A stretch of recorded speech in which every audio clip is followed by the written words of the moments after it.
Bon, bah déjà, merci de m'accueillir. Alors, pas encore dans vos Merci à locaux, toi. mais j'espère que je viendrai un petit peu vous voir dans la région bordelaise. Oui, faut qu'on Un de ces planifie quatre. ça pour l'année prochaine. Exactement.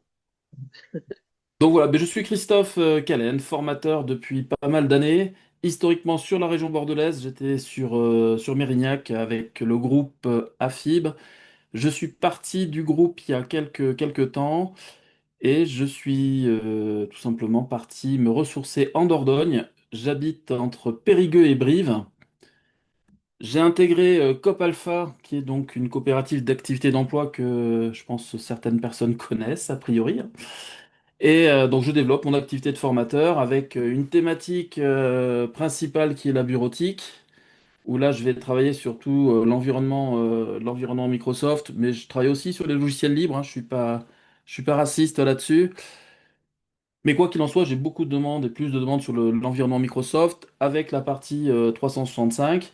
Et ensuite, j'ai une deuxième partie qui est plus une partie accompagnement, pédagogie, où là, je travaille sur des formations de formateurs, de conseillers en insertion pro. Je suis aussi, depuis peu, je me suis spécialisé dans la FEST, les actions de formation en situation de travail. Donc voilà un petit peu pour le scope. Et ça se passe plutôt bien sur Périgueux. Je vis bien le fait de ne plus voir la rocade bordelaise. Hein, c'est plutôt agréable la région. Je crois qu'on s'en passe tous. Donc on va passer. Pardon, Je crois Christelle? qu'on s'en passe tous de la rocade bordelaise. C'était pas Christelle. Non, c'était Noël, mais c'est pas grave. Donc oui, oui, ben, on s'en place bien, c'est vrai. Donc là, on va passer 1 heure et demie un petit peu sur cet environnement 365. Le diaporama va être assez court parce que l'idée c'est que je vous montre directement quand même dans l'application. Mais il y a des éléments peut-être de théorie, histoire de fixer certains vocabulaires qui sont, à mon sens, importants dans cet environnement-là. Et puis après, je passerai directement à de la démo sur mon environnement Teams. Hein. Donc là, l'idée, ça va être s'il veut bien, de mettre une petite définition sur l'environnement 365, de parler du stockage avec OneDrive et SharePoint. Et forcément, on va parler du travail collaboratif, des applications web et de Teams en particulier. N'hésitez pas à intervenir si vous avez des questions. On n'est pas forcément trop nombreux, donc ça devrait pouvoir ça peut se gérer facilement. Donc déjà, l'environnement 365, je ne sais pas si vous avez une définition un petit peu claire. Donc là, pour ceux que je vois à l'écran, je vais prendre Freddy. Tiens, Freddy, est-ce que ça vous parle, l'environnement 365? Est-ce que vous avez une idée précise un petit peu de ce que ça peut être? La définition, non, mais j'utilise le Microsoft 365. Donc déjà utilisateur, donc vous avez une vue un petit peu déjà, Oui. déjà globale. Mm, Donc en gros, j'aime bien faire un petit rappel et parler en fait des versions dites classiques du pack Office. Quand je parle du pack Office, on est d'accord que c'est l'ensemble des logiciels Word, Excel, PowerPoint, mm, Outlook, etc. Et historiquement, c'est vrai que les versions de ce pack Office ont toujours été intimement liées à Windows. Quand on avait un nouveau pack qui sortait chez Microsoft, on avait le nouveau Windows dans la foulée. mm, À une certaine époque, on parlait de licence perpétuelle. Maintenant, le vocabulaire a changé. On va plus parler d'achat unique parce que le côté perpétuel, hein, il va falloir mettre des guillemets derrière. mm, Et donc là, j'ai fait un tout petit tableau reprenant. Alors, j'ai indiqué le pack 95. On est vraiment en 1995.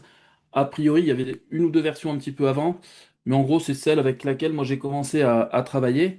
Donc on peut voir que 95, on a le pack Office et Windows en même temps. Pour 98, pareil, 2000. Et j'ai mis 2003 avec Windows XP. Je pense que certains ou certaines ont dû connaître déjà le Windows XP. Il y a des jeunes qui peut-être ne l'ont pas connu, mais en tout cas, je l'ai mis en gros parce que Windows XP et le pack 2003, ça reste, j'allais dire, des témoins en tout cas. C'est un petit peu l'étalon, hein. Windows XP, tout le monde s'accorde à dire que c'est une version assez fonctionnelle. Et quand il y a un nouveau Windows qui sort, ben, soit il est mieux que Windows XP, soit il est moins bien. Donc en attendant, version 2003 du pack Office, il a fallu que Microsoft réagisse parce que tout simplement, ils sont arrivés au bout d'une certaine logique. Et surtout, Microsoft commençait à être un petit peu concurrencé par des logiciels libres. comme LibreOffice, OpenOffice, etc.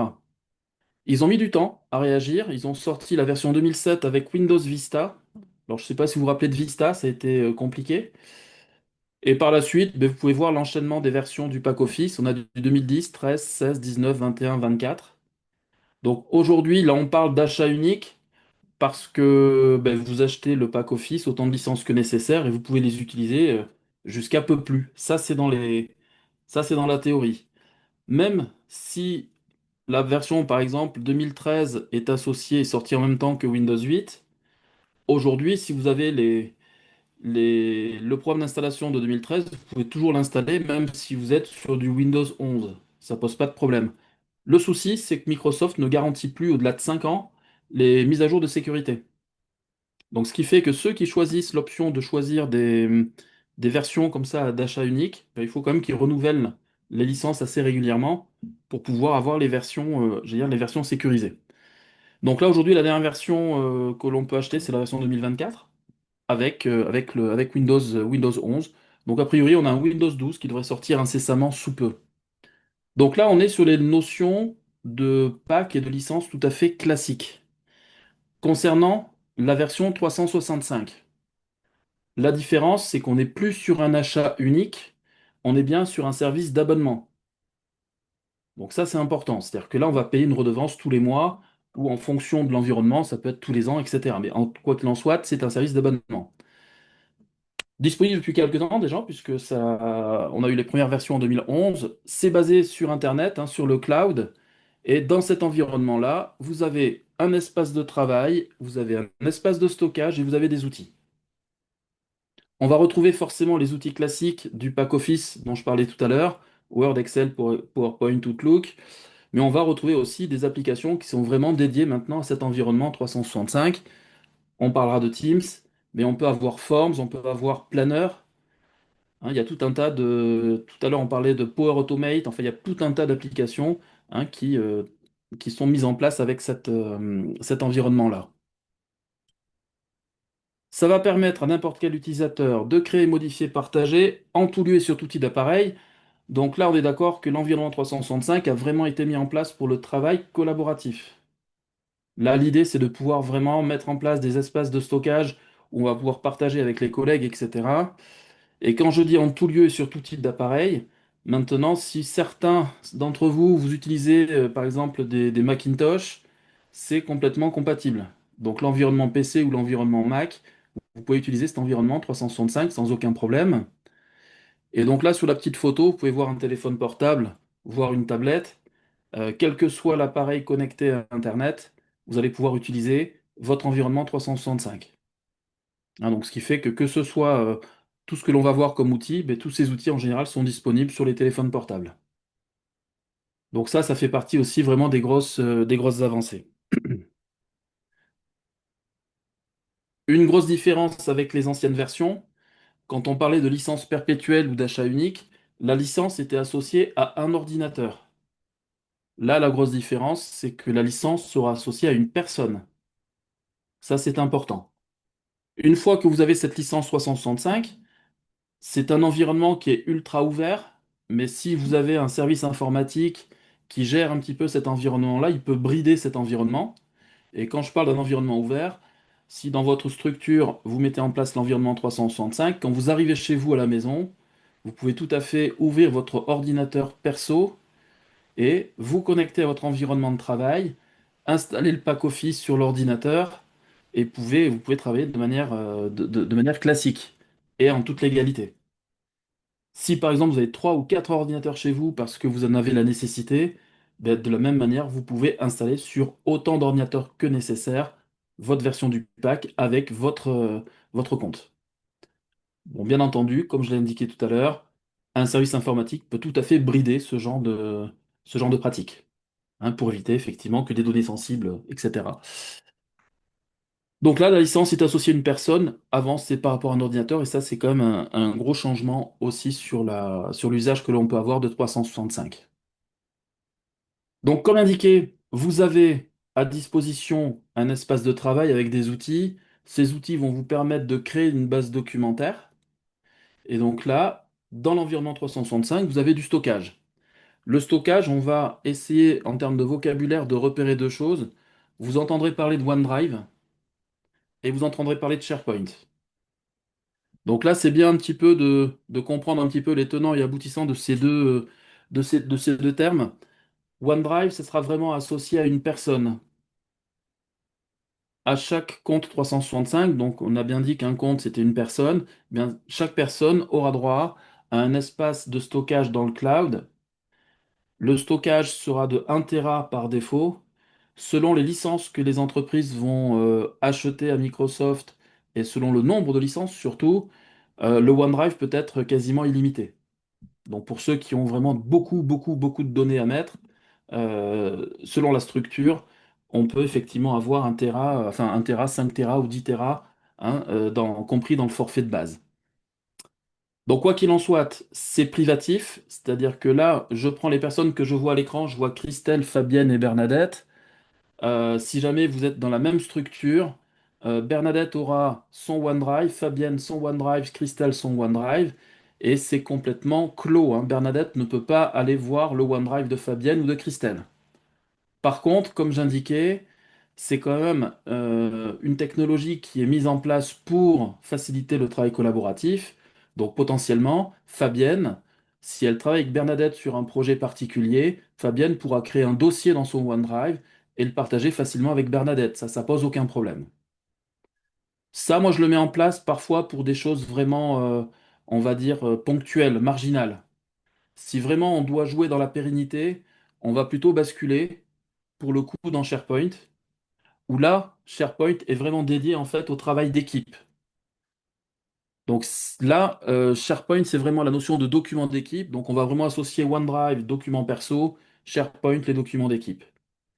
Donc là, dans cet environnement-là, il est possible de créer des espaces de stockage de bases documentaires qui seront partagés par défaut par une, 3, 4, 5, 10 ou 100 personnes, peu importe, ça va dépendre de la structure.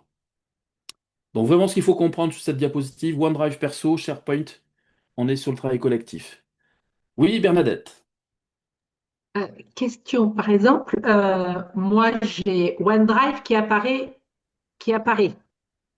Oui. systématiquement, si tu veux. Par contre, le SharePoint n'apparaît pas systématiquement. Alors quand tu dis qu'il apparaît, tu parles quand tu crées un Il document, par apparaît sur exemple? mon, sur mon, sur enfin, pas mon espace, Mon bureau? pas sur mon bureau, mais dans la liste de tous les documents. J'ai perdu le nom. Toutes les Là où j'ai ma applications. liste de tout ce Les applications. auquel je peux avoir accès, je n'ai que OneDrive qui apparaît, enfin le petit nuage. Mais j'ai pas de SharePoint. SharePoint, j'imagine que c'est quelque chose qui est mis en place par la société.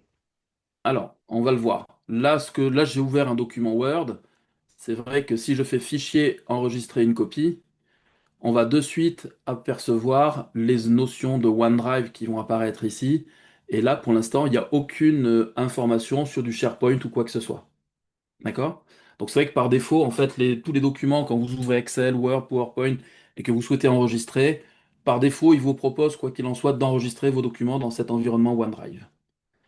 SharePoint, il y aura une manip à faire si on veut effectivement que ben, déjà il faut avoir un espace à laquelle on puisse avoir accès. C'est-à-dire que là, Bernadette, si jamais tu n'as pas d'espace dédié à SharePoint parce que tu n'as pas été invité dans une équipe SharePoint, ben, on risque pas d'avoir effectivement l'environnement SharePoint qui s'affiche dans la base documentaire. On va Donc ça peut t'inviter être dans le aussi. SharePoint FMAS Gironde quand on l'aura créé, Bernadette. Mais elle y sera. Donc en gros, vraiment la définition OneDrive perso, SharePoint collectif. Donc ça, c'est ce qu'il faut retenir parce que Microsoft, dans sa logique, hein, parfois, c'est pas toujours si intuitif. Et là, juste comme exemple, je vais prendre OneDrive, puisque au niveau de OneDrive, en fait, c'est un seul mot, mais il y a déjà deux concepts. OneDrive, je reste sur la définition de base, hein, c'est l'espace de stockage perso. Et qu'est-ce que vous pouvez lire à côté de l'espace de stockage perso? C'est My SharePoint, c'est mon SharePoint à moi, histoire de vous embrouiller un petit peu. Quand je dis My SharePoint, là vous avez une capture d'écran de mon OneDrive. Le My SharePoint apparaît dans la barre d'adresse, puisque là je suis sur mon navigateur, hein, je suis dans Chrome, je peux accéder via un navigateur à mon espace de stockage. Là, je suis bien sur mon OneDrive. Et là, vous pouvez lire, alors j'ai fait un petit zoom ici, on est bien sur Kellen Christophe-My SharePoint. Donc là, ça indique que je suis sur la page du SharePoint de Christophe Callen. C'est bien mon SharePoint à moi et c'est mon OneDrive, tout simplement. Donc c'est là où je dis que des fois Microsoft, hein, on essaye d'expliquer que le OneDrive c'est perso et que SharePoint c'est collectif, mais en attendant, en fait, tout l'environnement 365 est SharePoint, hein, avec cette petite définition de OneDrive qui est My SharePoint, qui est mon espace de stockage perso. Le deuxième concept concernant OneDrive, c'est aussi un programme de synchronisation entre le cloud et le PC. C'est-à-dire que là, je vous ai montré précédemment la version web. Sincèrement, j'y vais très rarement. Je vais très rarement sur Internet consulter mon OneDrive parce que tout simplement, j'ai synchronisé ce OneDrive sur mon PC. Historiquement, quand on lançait la synchro entre le PC et le cloud, historiquement, on n'avait qu'un seul dossier qui s'intitulait OneDrive. Donc c'est un dossier qui était créé dans le PC et tout ce qu'on mettait dans OneDrive était synchronisé sur le cloud et vice-versa. Depuis pas mal de temps, quand vous lancez la synchro, par défaut, ça vous synchronise tout le contenu de votre bureau, tout le contenu du dossier Mes documents et tout le contenu du dossier Mes images. Ça, c'est des paramétrages qui peuvent être modifiés. Si vous ne souhaitez pas synchroniser tout ça, c'est tout à fait possible. Concrètement, ça se traduit comment? Dans votre ordinateur, je pense que tout le monde a déjà repéré le petit dossier jaune dans la barre des tâches en bas, hein, c'est l'explorateur de documents. Donc quand j'ouvre mon explorateur de documents, là je vous montre ici mon explorateur, je me retrouve avec, par exemple, dans la partie supérieure, les deux petits nuages bleus, ici. Eh bien, ce sont deux OneDrive que j'ai synchronisés, puisque j'ai un OneDrive privé, enfin personnel, et un OneDrive d'entreprise. Hein, là, c'est avec un compte perso, et là, c'est avec un compte professionnel. Donc là, en fait, pour moi, c'est relativement transparent après dans la manière de fonctionner, puisque je travaille essentiellement là-dedans. Hein, si je dois gérer mes formations, par exemple, les formations que j'anime, eh bien, je vais dans mon dossier, je suis dans mon OneDrive, je gère mes dossiers, je gère effectivement tous les contenus et je suis dans mon explorateur. Je ne travaille que dans mon explorateur, hein, d'ailleurs. Donc, par rapport à tout à l'heure, ce que disait Bernadette, si jamais j'ouvre un classeur Excel, éventuellement, donc là, je fais un nouveau classeur, fichier enregistré sous. Personnellement, je passe pas forcément par là. Moi, j'aime bien. Ça, c'est parce que je suis un vieux de la vieille. Le bouton parcourir m'a toujours plu. Donc ça, je suis un vieux garçon d'Excel et de cet environnement-là. Donc le bouton parcourir, je clique dessus. Et à partir de là, je vais me retrouver avec tout simplement la partie explorateur. Et je peux aller enregistrer ma base documentaire où je veux.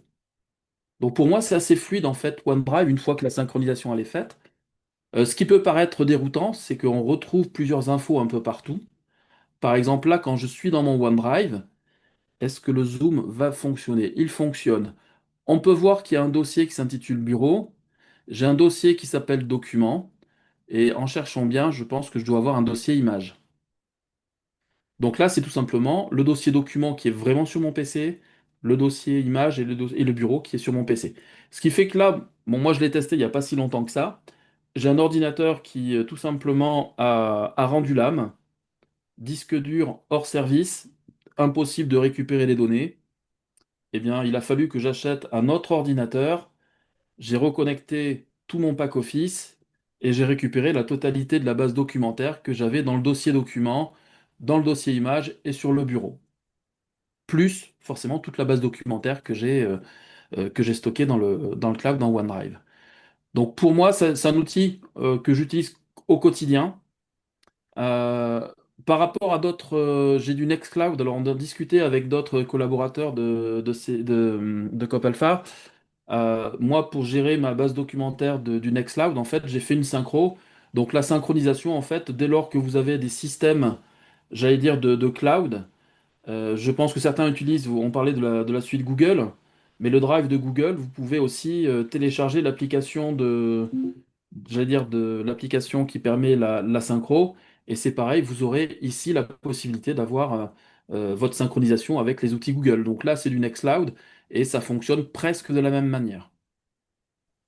Si tu Alors, c'est reviens pas tout à juste fait. sur ton Oui. OneDrive, on est d'accord que tu as des fichiers qui sont synchronisés et d'autres non, d'autres en attente de synchro.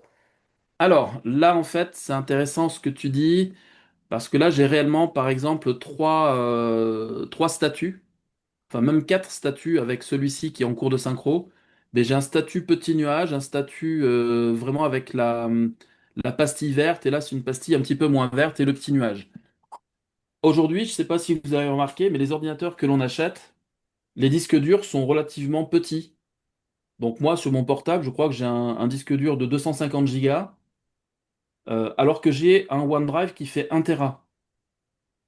Donc c'est vrai qu'au fur et à mesure, mon OneDrive, je l'ai pas mal documenté, mais je ne pourrais pas stocker la totalité de mon drive sur mon PC parce que tout simplement, j'ai pas l'espace disque dur nécessaire sur mon ordinateur. Donc là, en fait, tous les documents qui apparaissent ici, tous les dossiers qui apparaissent en petits nuages, ça veut simplement dire que ces nuages, ces documents sont accessibles que si j'ai une connexion Internet.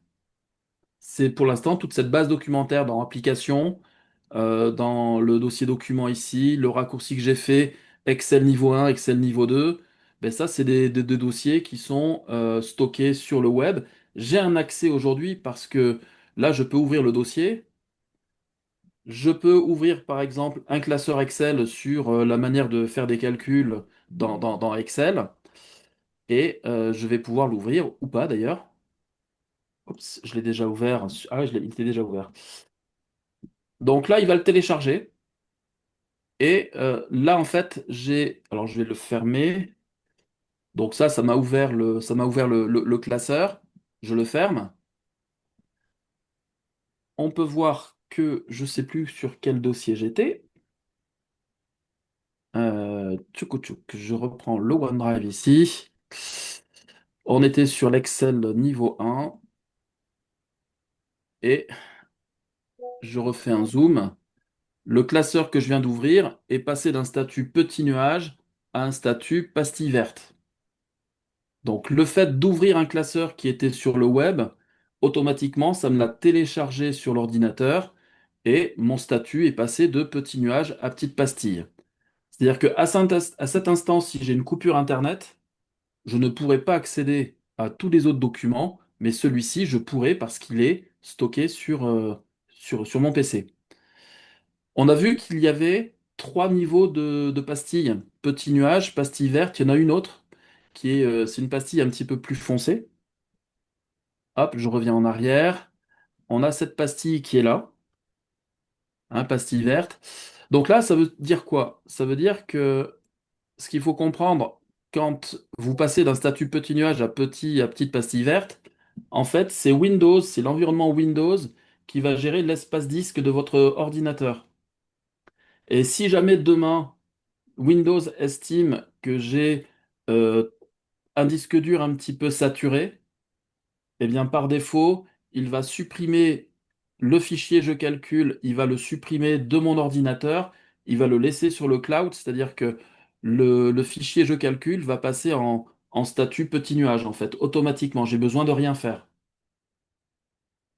Donc, je l'ai ouvert, il s'est mis en pastille verte. Si jamais j'utilise pas ce fichier pendant quelques mois, voire quelques années, et que mon disque dur est saturé, Windows peut très bien décider sans m'en avertir qu'il va le supprimer du disque dur. Il le laissera sur OneDrive, hein. Il va pas le supprimer totalement. Il restera sur OneDrive, mais il ne sera plus sur mon PC. Si jamais ce document, c'est un document hyper important pour moi, il faut que je puisse y avoir accès, mais vraiment tout le temps. Et je ne souhaite pas que Microsoft décide du jour au lendemain de me le faire sauter, entre guillemets. Ben, à ce moment-là, je ferai un clic droit sur la petite pastille. Et là, je vais lui dire simplement, alors je vais enlever le zoom, un clic droit, et je vais lui indiquer dans cette option, toujours conserver sur cet appareil. Donc là, je choisis cette option-là. Et là, du coup, mon fichier, je calcule, il a la belle pastille verte, c'est-à-dire que là, en fait, il est définitivement sur l'ordinateur. Et même si effectivement un jour j'ai un problème de disque dur, un problème d'espace, En aucun cas, ce sera à moi à faire le ménage, en tout cas, à savoir si je le garde ou si je l'envoie directement sur le cloud. Voilà un petit peu les éléments qu'on peut dire. C'est quand même vraiment pratique parce que moi j'ai eu l'occasion de travailler, que je sois sur mon poste de travail quand j'avais vraiment des locaux professionnels et la maison. J'avais un ordinateur côté pro et un ordinateur à la maison et je jonglais avec les deux. J'avais toujours les mêmes documents. Je ne travaillais plus du tout avec des clés USB, etc. Tout était géré via le cloud et sincèrement ça marche plutôt bien. Ça marche? Je vous ai pas perdu?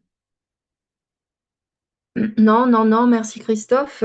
Donc pour résumer, on a l'icône nuage, l'icône pastille verte, et c'était quoi déjà la troisième? Alors, c'est deux pastilles vertes, t'en as une qui est plus foncée que l'autre. Ah, T'en as une qui est plus foncée que l'autre, je te la remets. et la fonction, c'était quoi alors, la troisième? Là, celle-ci, donc les deux, là, je te remets un gros zoom. Là, le dossier auto-entreprise, il est disponible sur mon PC quoi qu'il arrive. Là, oui. Alors que le dossier doc PC à FIB, si jamais Windows estime que j'ai plus assez d'espace sur mon disque dur et qu'il souhaite faire du nettoyage, eh bien, il est tout à fait en mesure de le rebasculer en petit nuage automatiquement pour me faire D'accord. gagner de l'espace de disque dur. Ok. C'est un petit nuage barré, non? J'arrive pas à voir. Alors là, c'est une pastille. En fait, c'est un rond vert sur un fond blanc avec une coche Ah verte ouais, aussi. d'accord. Alors que Merci. là, t'as un rond avec un fond vert et une coche blanche. D'accord. Voilà, c'est un petit peu la différence. Ok, merci.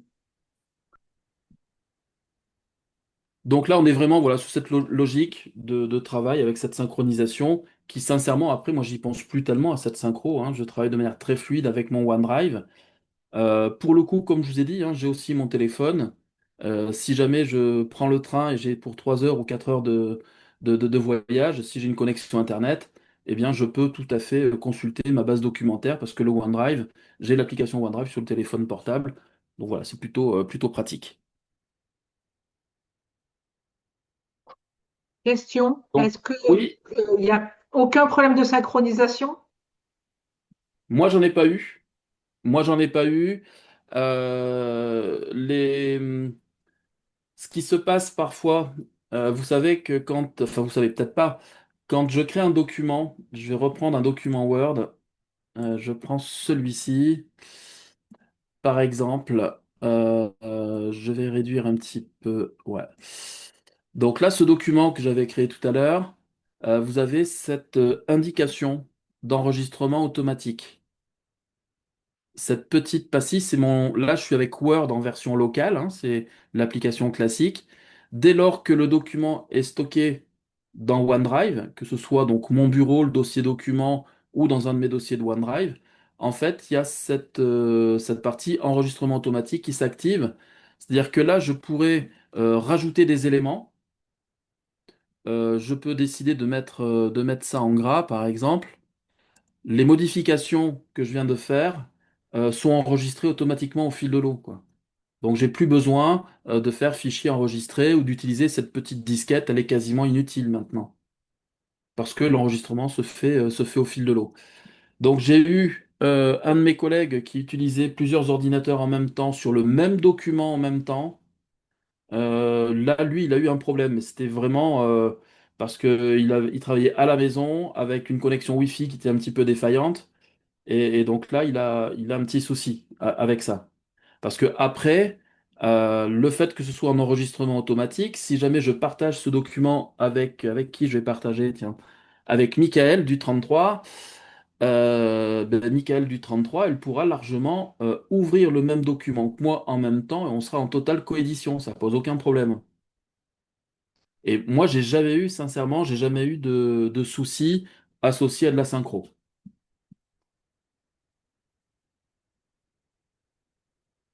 Toc et toc. Donc le travail dit collaboratif, si on attaque un petit peu, alors comme je vous disais, un SharePoint, c'est le cœur du système. Et suite, donc là, il faut être plutôt expert. Là, c'est en dehors de mes compétences, par exemple. Dans cet environnement SharePoint, quand on maîtrise un petit peu cet environnement-là, vous pouvez créer ce qu'on appelle des sites d'équipe qui vont permettre de faire du partage de documents, d'informations entre collègues, partenaires et voire même voilà, des clients, hein, ça pose aucun problème de sortir du giron de l'entreprise. Pour créer un site SharePoint, il faut être outillé quand même, hein. Parce que là, SharePoint, c'est pas une mince affaire, sachant que c'est un système qui vous permet de créer un véritable intranet. Et c'est un système qui permettrait potentiellement, si on a les connaissances et les compétences, de pouvoir vraiment monter des outils de facturation, de devis, de gestion de clientèle. Enfin, on peut quasiment faire tout ce que, voilà, tout ce qu'on pourrait imaginer, on doit pouvoir le faire, mais à condition quand même d'être vraiment outillé, d'être formé sur cet environnement SharePoint. Donc là, c'est un premier point.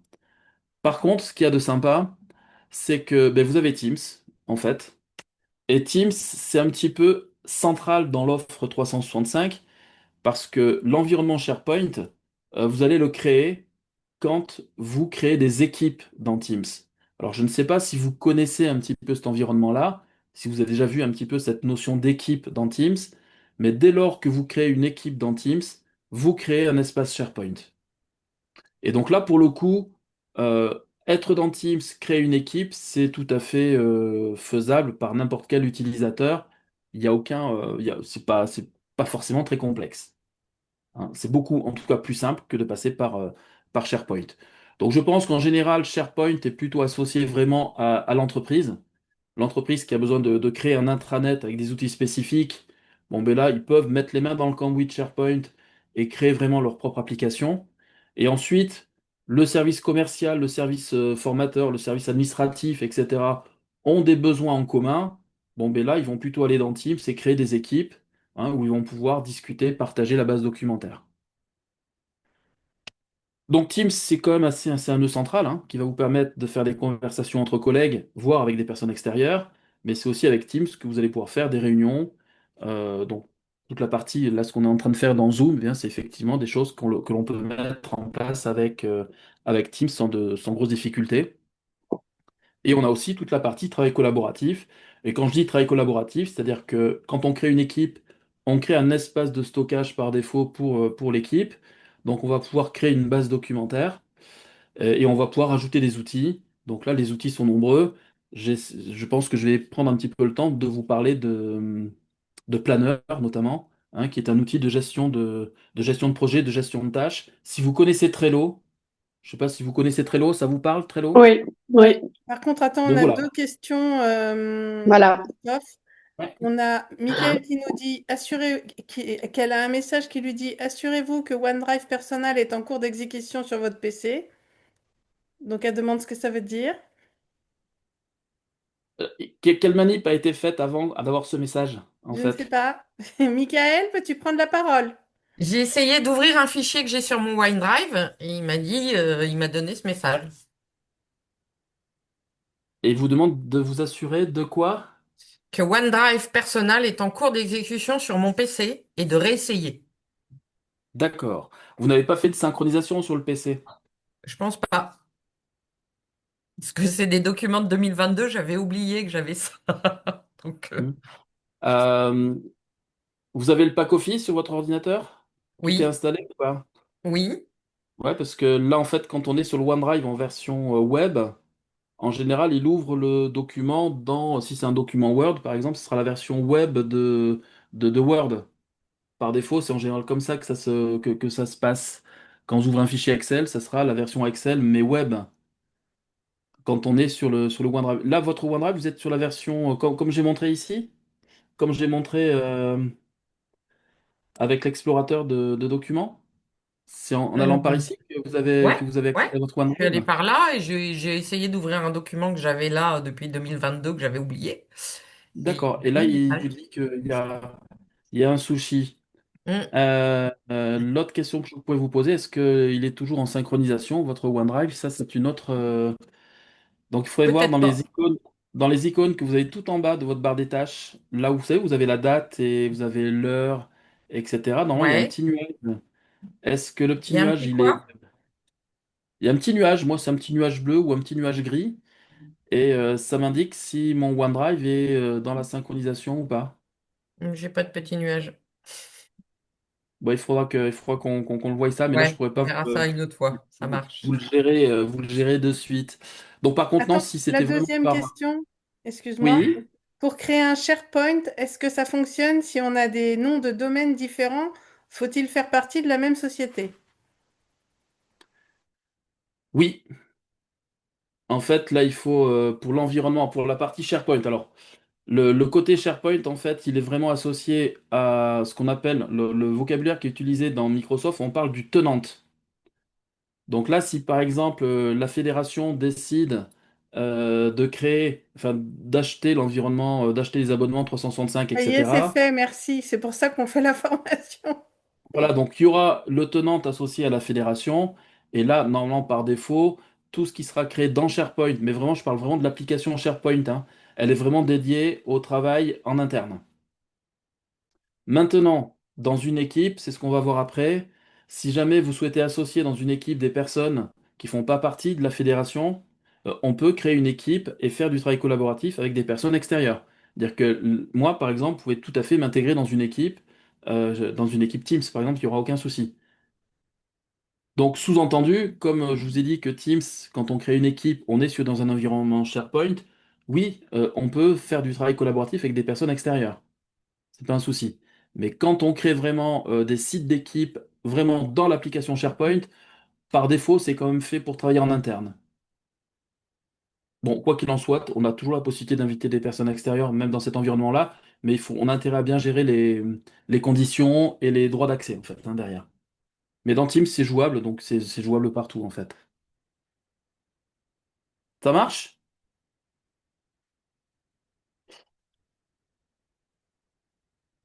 Les applications web, alors rapidement.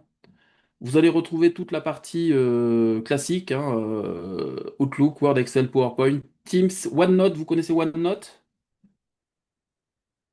Moi, j'aime bien OneNote, c'est pour prendre des notes. Oui, oui, tout à fait. Donc, ça peut être, voilà, moi, j'aime bien. Et après, j'ai l'application Planner, Forms, To Do, S-Way, Stream. Alors, j'ai fait un petit listing qui n'est absolument pas exhaustif, hein, il y en a beaucoup plus. Mais c'est un petit peu ce qu'on va utiliser, qui sont intéressants de voir, en tout cas au démarrage. Sur les cinq que j'ai sur le côté droit, là, vous en connaissez quelques-uns ou pas?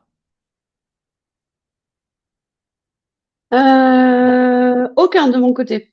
Aucun? À droite, To Do, To Planner, do, tout ouais. ça, ouais, Forme, To Do, Forms. Ouais. Ouais, ouais, Forms, To Do, Stream, Stream, ouais, Sway, je crois que je l'ai SW, utilisé une fois, mais je me ça souviens me plus. dit rien. Et Planner, je l'ai pas utilisé, mais je connais. c'est le Trello, ouais. Donc Planner, c'est effectivement l'outil de gestion de projet, de gestion de tâches. Forms, ça vous permet de créer des formulaires, des enquêtes. Il est assez complet par rapport à d'autres types de formulaires. Il est comparable, je pense, à ce qu'on peut trouver chez Google, hein.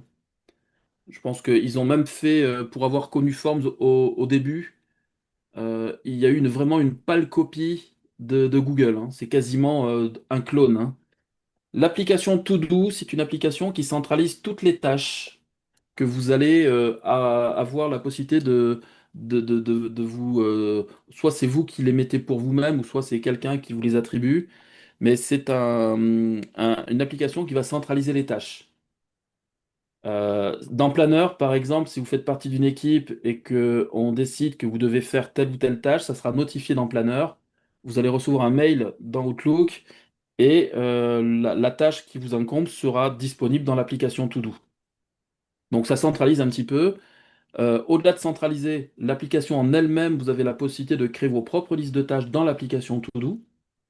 Et ensuite, si vous utilisez un petit peu Outlook, si vous avez l'habitude, eh bien dans Outlook, on a la possibilité de créer des tâches aussi grâce, quand vous recevez des mails, par exemple, là je suis sur l'application Outlook, eh bien la gestion des drapeaux, je ne sais pas si vous connaissez, si vous les utilisez, mais par exemple là, Laetitia, lien pour Zoom ce soir, admettons qu'elle me demande d'attribuer une tâche, je vais la mettre pour demain. Et donc là, maintenant, j'allais dire ah, tiens, ma connexion qui est instable. Mon mail, bon, j'ai une tâche qui m'est attribuée, et cette tâche-là, je vais la retrouver dans l'application To Do, qui centralise un petit peu tout, en fait. Donc c'est plutôt une belle chose. Moi j'aime bien cette application-là. S-Way, on peut pas dire que ce soit un programme enfin, c'est un programme qui existe déjà depuis de nombreuses années, mais qui a du mal à se développer. C'est un outil qui permet de faire des documents qui auront vocation à être diffusés sur Internet. C'est vraiment de la documentation électronique, on va dire. Une fois que vous le créez, vous pouvez l'intégrer sur un site web. Donc c'est un document qui sera relativement dynamique, possibilité de mettre des images, des carousels d'images, des liens vers des vidéos. Donc ça donne quelque chose d'assez sympa, mais c'est pas le logiciel le plus intuitif. Mais ça vaut le coup quand même de le découvrir. Ça permet effectivement, voilà, de générer une base documentaire que les gens peuvent consulter et ça donne un rendu assez sympa. Stream, ça reste une application intéressante. Stream, c'est un petit peu le YouTube de l'entreprise. C'est dans Stream que seront stockées les vidéos. Et là, par exemple, là où vous utilisez Zoom et il y a un enregistrement de la visio qui est faite sur Zoom, eh bien, vous aurez la possibilité, si on le fait dans Teams, par exemple, la personne qui lance l'enregistrement dans Teams, eh bien, ça sera stocké dans l'application Stream. Ah, et c'est une application, pareil, quand on y est, c'est assez comparable aussi à YouTube, je trouve. Ils sont en train de faire une petite mise à jour de cette application-là avec une autre application qui s'appelle Clipchamp. Je ne sais pas si vous le connaissez, Clipchamp. Clipchamp, c'est un tout petit logiciel, mais qui est plutôt, enfin moi j'aime beaucoup en fait. C'est un petit outil qui vous permet de faire du montage vidéo.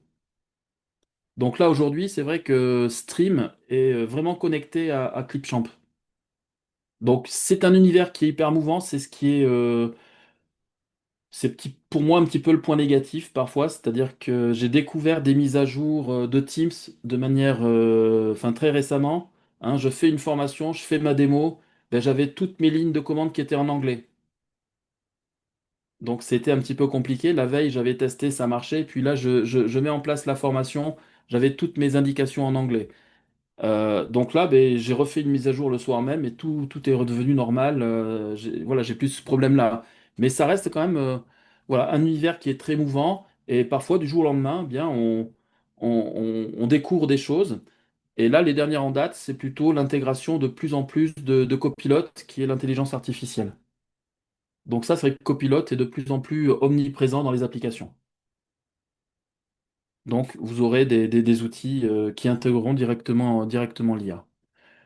Donc voilà un petit peu ce que je pouvais vous dire sur d'un point de vue théorique.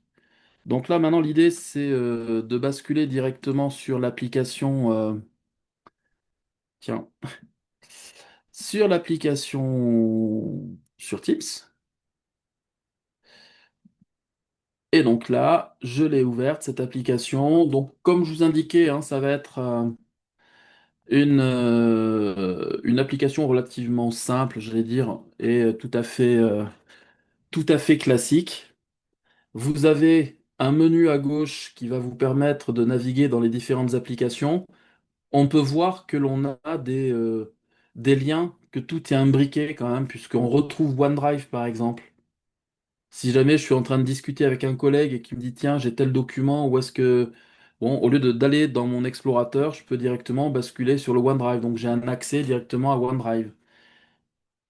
Donc tout ça, c'est paramétrable, hein, forcément. Les applications, on peut les mettre, on peut les enlever.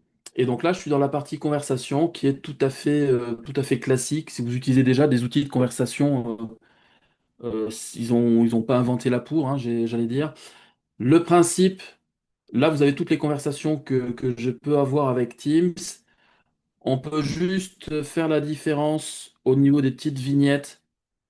Quand vous avez cette vignette violette, c'est vraiment des conversations que j'ai eues associées à des réunions. Hein, quand je fais mes formations en visio, dès lors qu'on discute dans cette visio, eh bien, je vais avoir les discussions qui vont apparaître dans les conversations de Teams. Dès lors que c'est les conversations classiques, là par exemple avec Véronique, on a plutôt les initiales de la personne. Ou là avec Lionel, ou là avec Anne-Laure, etc. Donc on a un outil tout à fait classique j'allais dire, de chat. C'est pas forcément très compliqué.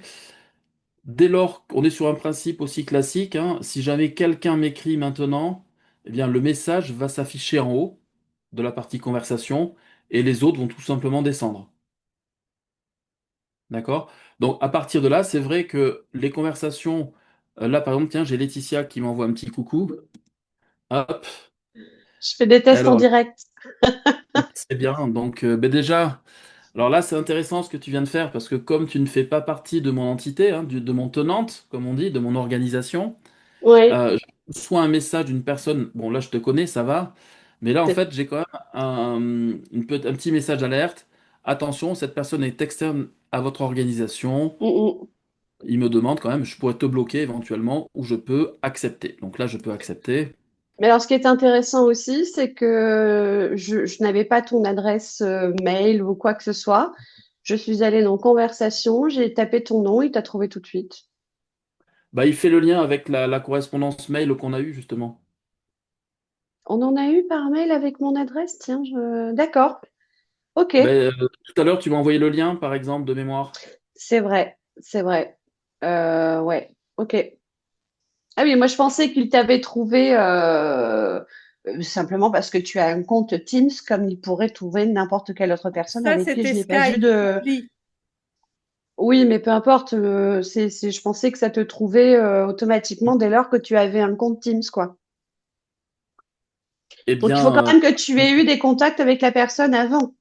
oui, oui, ou alors, effectivement, si jamais tu as son adresse mail, là, tu vois, j'ai le petit bouton nouveau message. Donc, à partir de là, je peux rentrer. Alors là, j'ai cette petite vignette qui m'embête. Bon, peu importe. Je peux rentrer ici une adresse mail complète de Bernadette, par exemple, et je pourrais de suite discuter avec elle. Bon, Mm, mm. sous-entendu que Bernadette soit quand même aussi équipée de Teams, hein, qu'elle soit connectée à Teams, et là, ça marcherait. Hein, il y a aucun souci. Donc, on est en tout cas sur un outil assez classique. Et il est possible de gérer vos conversations, c'est-à-dire que là, j'ai la notion de favori. Donc, je pourrais mettre Laetitia dans les favoris. Comme ça, elle est cachée où? Déplacée vers, et je la mets dans les favoris. C'est-à-dire que là, par exemple, Laetitia va rester dans ce groupe de favoris, peu importe les messages que je vais recevoir par la suite, qui, eux, vont éventuellement, ça va bouger puisque j'ai toujours les derniers messages qui apparaissent.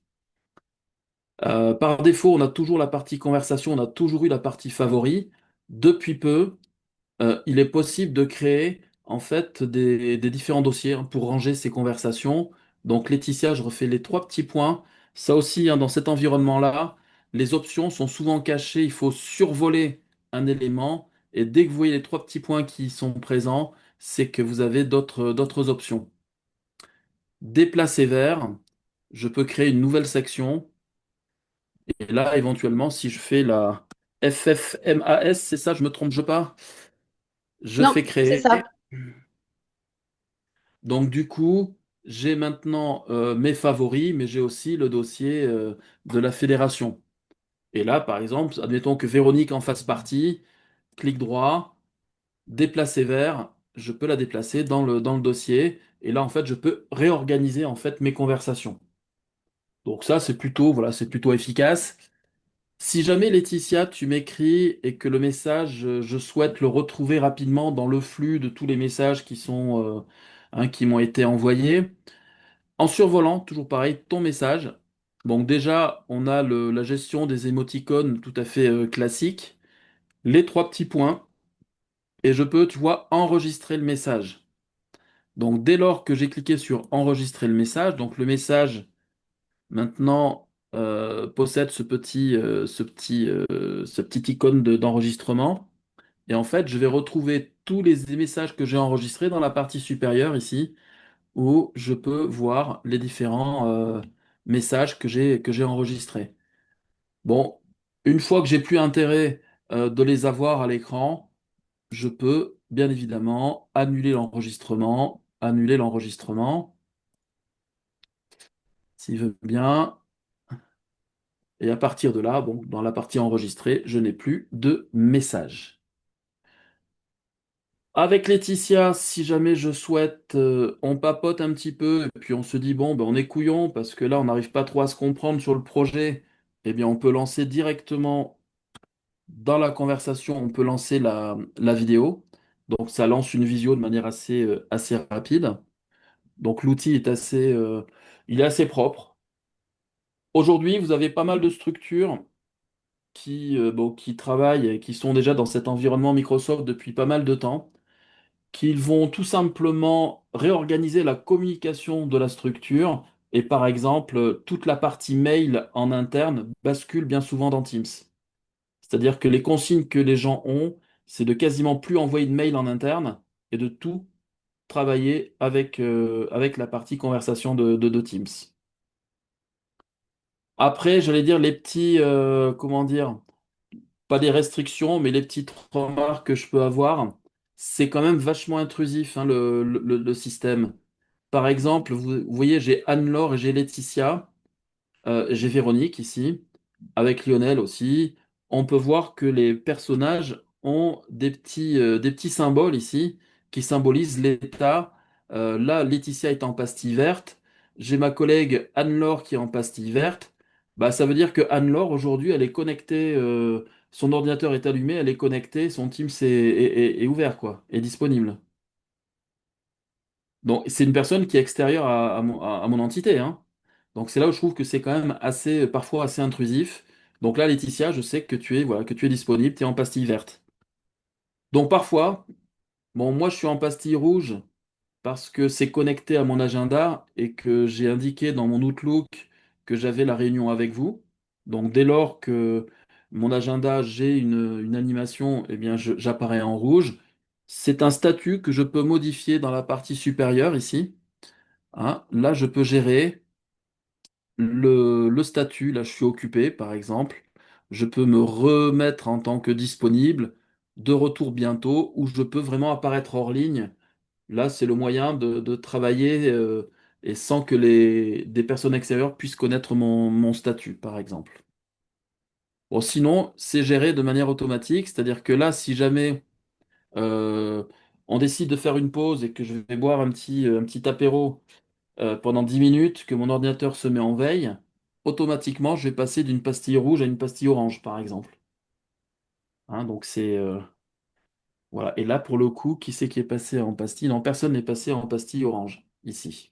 Donc on est Christophe, sur des logiques. Oui, je comprends pas pourquoi tu dis que c'est intrusif. C'est que en fait, c'est juste un statut, et on pense pas forcément à le modifier en fait. oui, non, mais c'est-à-dire que ce que je trouve, c'est qu'on a donc des informations qui concernent, par exemple, là, des personnes qui sont à l'extérieur de mon entreprise. Tu vois, autant ça me choquait pas quand j'étais salarié et qu'on était voilà, une quinzaine et voilà, donc on savait qui était connecté et on pouvait travailler. Là, je m'aperçois que enfin, le statut, en fait, il est partagé même dans Teams avec des personnes extérieures. Donc Oui, mais voilà. si tu veux, là, moi, quand j'ouvre Teams, je suis en Ouais. vert, mais, Mhm. je vais réduire et je vais faire autre chose, je serai forcément en vert.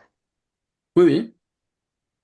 Donc moi, si Donc, jamais on commence à discuter, je sais que tu es dispo et qu'éventuellement je peux lancer une discussion avec toi. mais c'est juste parce que, en fait, j'ai pas pensé à changer de statut. Oui, ou tout simplement parce que ton Outlook, tu as pas mis de... Parce que comme tout est interconnecté, tu connectes Outlook, tu gères tes rendez-vous dans Outlook, bah, dès lors que tu es en rendez-vous, tu n'apparais plus en vert. D'accord, ok.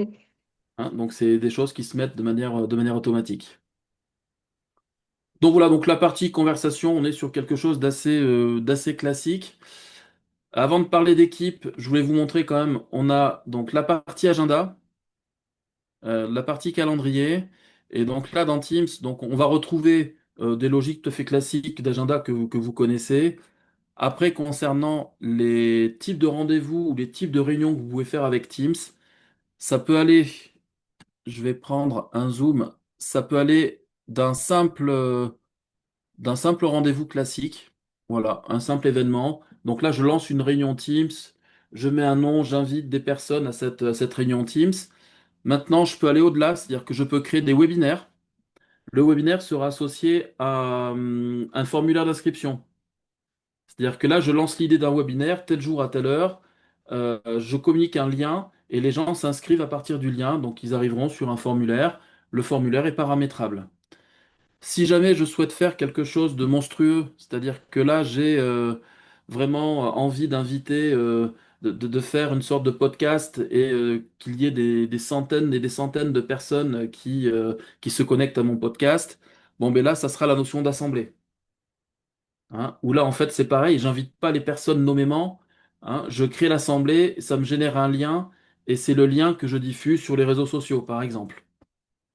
La notion de rendez-vous virtuel, c'est comme un événement classique, hein, c'est comme un rendez-vous classique, mais là, c'est dédié en fait aux personnes qui sont extérieures à l'entreprise, parce qu'il y a eu des reproches à Microsoft.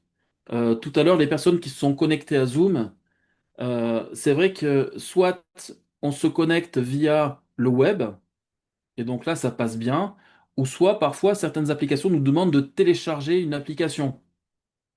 Là, par exemple, Zoom, moi j'ai été au démarrage, donc ça fait quelques temps que j'utilise Zoom aussi de manière ponctuelle, mais au démarrage, il fallait vraiment que, enfin, j'ai trouvé ça plus pratique pour moi en tout cas, de télécharger l'application, je me rappelle plus, c'est Zoom Meeting, je crois que ça s'appelle, hein. Donc ça, je l'ai téléchargé. Mais là, en fait, l'idée, c'est que certaines personnes, quand on les invite de manière classique, bah, Microsoft essaye de tenter un petit peu les gens d'utiliser l'application locale.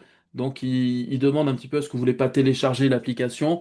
Et ça, en fait, ça a posé en tout cas des problèmes. Donc maintenant, en cliquant sur rendez-vous virtuel, quand vous invitez des gens extérieurs à la structure, eh bien en fait, ça simplifie en fait la démarche pour la personne que vous invitez. Elle reçoit un mail, elle reçoit un lien, elle clique sur le lien et elle arrive directement dans la salle d'attente. Donc ça simplifie. Donc là, ils ont créé la notion de rendez-vous virtuel, la notion d'événement immersif. Donc là, pour l'instant, ben moi là, je peux pas trop vous le montrer parce que bon, déjà, on est en réunion avec Zoom, mais ils ont mis en place tout un système de salles en 3 dimensions avec des avatars qu'on met en place.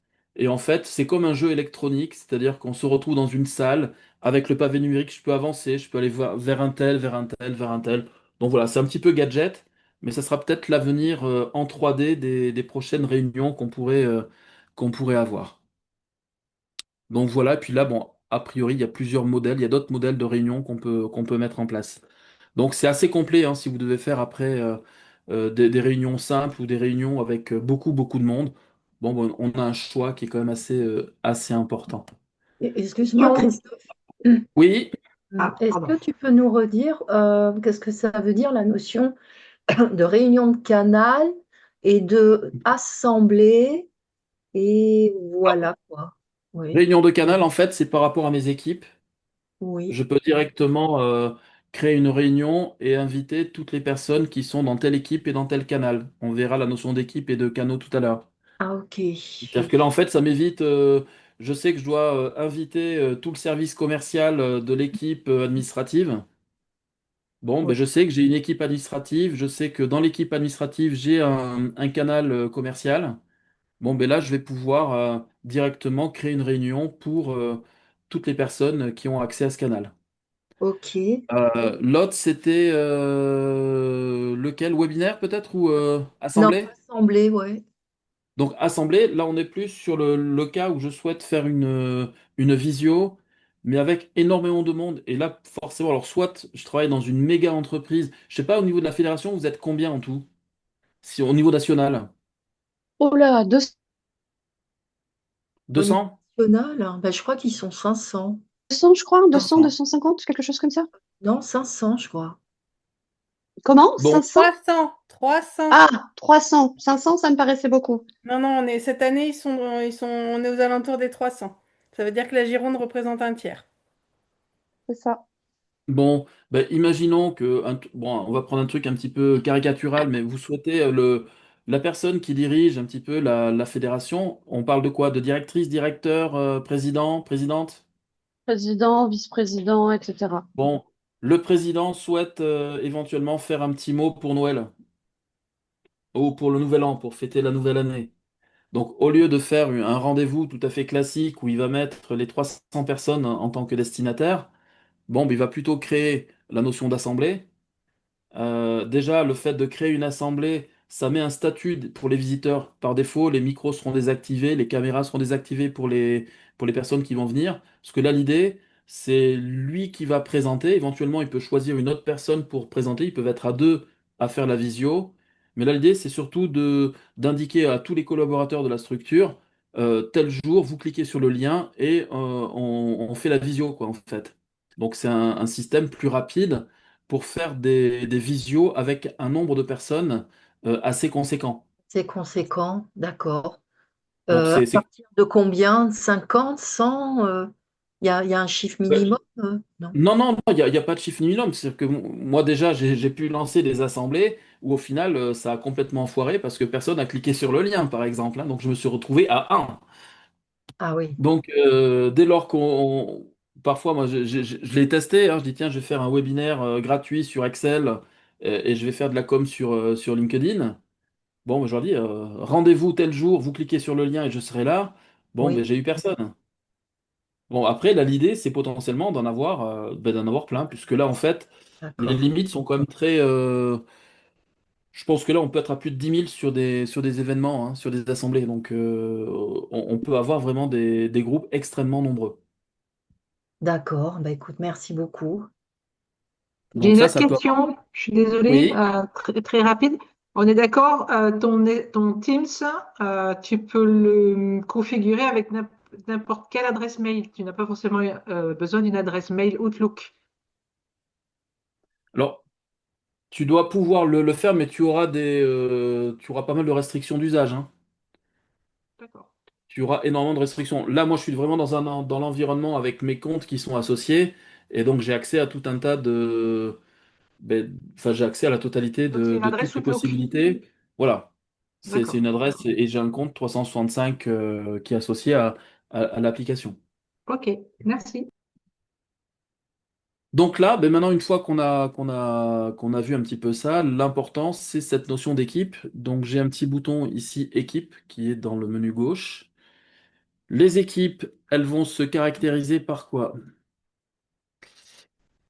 Donc, les équipes, je les ai ici. J'ai deux équipes, Kalen Christophe, et j'ai créé une équipe de la fédération. Donc, dans cette équipe, par défaut, quand vous créez une équipe, il y a forcément un premier canal. Le premier canal qui a été créé par défaut, c'est celui que j'ai appelé commun. Historiquement, dans Teams, c'est un canal qui se nommait Général. Le nom était le canal Général. Aujourd'hui, on a la possibilité de le renommer à la création de l'équipe. Qu'est-ce que c'est qu'un canal? Ben, un canal, quand je clique sur le canal commun, ça va être un. Alors je vais. Donc si je fais OK, ça va peut-être supprimer ça. Voilà. Donc, un canal, je suis dans le canal commun. Dans le canal commun, on a cette notion de publication au niveau des onglets ici. Donc, toutes les personnes qui font partie de l'équipe auront accès à cet espace de discussion. Ensuite, j'ai par défaut un onglet qui a changé de nom il y a même pas une semaine. Avant, on avait le mot fichier. Maintenant, on a l'intitulé partagé. Allez savoir pourquoi. C'était quand même plus clair quand c'était la partie fichier. Donc là, pour le coup, quand je clique sur la partie partagée, j'arrive sur mon espace documentaire. J'ai la possibilité de créer toute une arborescence. Là, je peux créer avec le bouton nouveau, par exemple, s'il veut bien s'afficher. La partie dossier, je peux Pardon, je créer peux vous autant de poser une dossiers que question? nécessaire. Oui, Parce que oui, oui. j'essaye de faire en même temps que vous. Là, je suis sur Teams. Je l'ai pas, moi, équipe. Vous avez Il une faut le créer. version. Alors, deux petites choses. Depuis quelques semaines, ils ont scindé la partie conversation et équipe au même endroit. Donc là, ce Ah, qu'il va falloir faire, si vous cliquez sur conversation, allez dans oui, conversation, vous voyez les trois petits points qu'il y a sur le bouton conversation ici? oui, Conversation, j'ai trois petits points là-haut. Quand vous cliquez dessus, ouais. il faut repérer la roue dentée, personnaliser la vue. Et Alors, quand vous je l'ai, cliquez sur mais en la dessous, j'ai vos équipes et canaux, du coup. ouais, mais là, en fait, vous avez cliqué sur la roue dentée, comme je Oui, vous ai demandé, ou pas forcément? Donc, je reviens. oui, oui. J'étais sur conversation. Les trois petits points. Ici, je choisis personnaliser la vue. Oui. Et donc là, dans cet affichage, soit on choisit un affichage combiné, c'est ce que vous avez peut-être. Ah, Moi, ok. j'ai préféré Oui. l'affichage séparé pour avoir les conversations d'un côté, les équipes de l'autre. C'est ce qu'on avait historiquement aussi, hein. Bon, ça va. Oui, ça y est, ça a apparu. Merci. Donc là, je reviens dans mon équipe. J'ai la partie publication, j'ai la partie effectivement de documents partagés. Vous pouvez créer autant de dossiers que nécessaire. Le cliquer-glisser marche très bien. C'est-à-dire que parfois, avant de mettre un document dans une équipe, eh bien peut-être que vous allez d'abord le créer vous-même dans votre environnement, puis une fois qu'il est validé, hop, vous le mettez dans l'équipe. Donc le cliquer-glisser marche très bien. Donc ça, c'est par défaut. On est d'accord que là, j'ai créé l'équipe de la fédération. Bon, je suis le seul dans cette équipe, hein. On est d'accord, mais sinon, on va inviter des personnes. Toutes les personnes qui seront invitées dans cette équipe auront un accès au canal commun et par défaut, tout le monde aura un accès à la base documentaire. Tous les documents qui sont à l'intérieur sont utilisables par tous les collaborateurs qui font partie de l'équipe.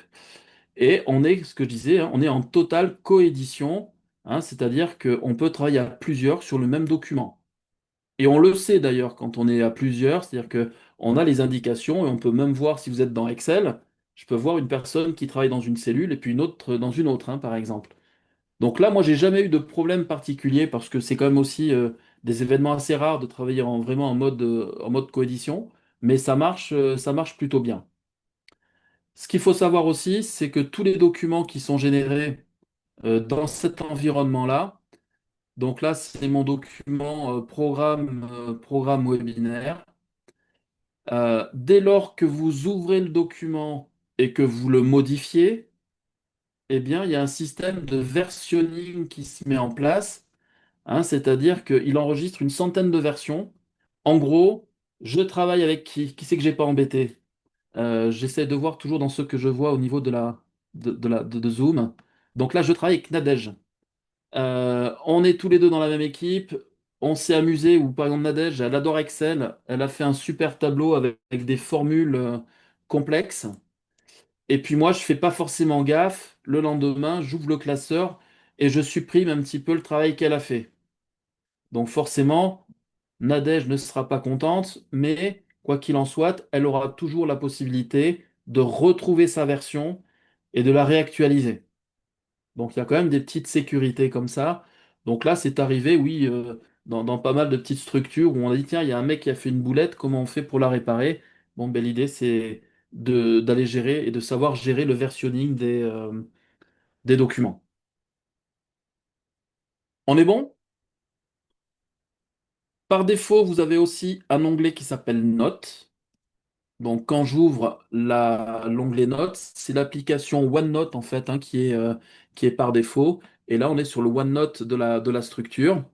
Et là, par exemple, eh bien, dans OneNote, je peux créer éventuellement, il y en a certains qui vont l'utiliser comme ça, les comptes rendus d'une réunion, hein. Et donc là, je peux, dans le canal commun, mettre tous mes comptes rendus de réunion avec un format que j'ai trouvé, enfin, ça c'est dans l'application OneNote que j'ai en version locale.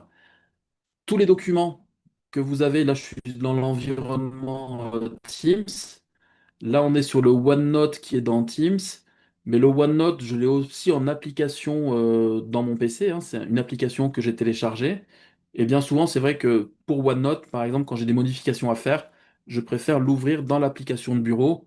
On a les boutons ici de modification et je peux le travailler directement avec l'application de bureau, c'est plus pratique. C'est dans l'application de bureau que je trouve des modèles, par exemple, de pages, hein, comme celle-ci, les comptes rendus de réunion, par exemple. Donc, toujours pareil, c'est toujours en termes de collaboration, hein, toutes les personnes qui font partie de l'équipe, elles vont pouvoir accéder au canal commun. Il y a forcément ce canal commun qui est accessible à tout le monde. On ne peut pas exclure une personne du canal commun. Si on veut l'exclure, il faudra l'exclure de l'équipe, tout simplement. Donc maintenant, si vous créez une équipe associée à la Fédé, on peut avoir envie de créer un canal qui va être dédié qu'à la partie administrative, par exemple, et j'ai pas envie que tout le monde aille dans ce canal. Donc on peut créer ce qu'on appelle un canal privé. Le canal privé, eh bien, c'est un canal qui sera vraiment dédié à une activité particulière, où là, au lieu d'avoir les 300 personnes, eh bien, on peut avoir par exemple que 10 personnes qui auront accès à ce canal. Et donc là, c'est pareil. Quand vous créez le canal, vous avez la possibilité de converser, la possibilité de gérer une base documentaire. Je peux créer, quoi qu'il en soit, des canaux complètement standards. Là, j'ai créé un canal que j'ai intitulé Projet, canal standard. Et par exemple, comme je suis administrateur de l'équipe, je peux rajouter en fait des onglets. Par exemple, là, le projet X, ça va être un planeur que j'ai créé. Alors, a priori, vous êtes quand même pas mal déjà à utiliser des applications de gestion de projet. Là, c'est pareil, bon, c'est une application. Moi, j'ai d'abord commencé à travailler avec Trello. Là, on se retrouve avec quelque chose d'un petit peu similaire. C'est un principe de colonne. Là, j'ai la colonne à faire en cours à valider terminé. C'est moi qui ai déterminé le nom des colonnes. Vous pouvez en créer autant que nécessaire. Et après, vous créez vos tâches. Et les tâches, on va pouvoir les déplacer. Donc là, je peux tout rassembler dans les tâches qui sont en cours.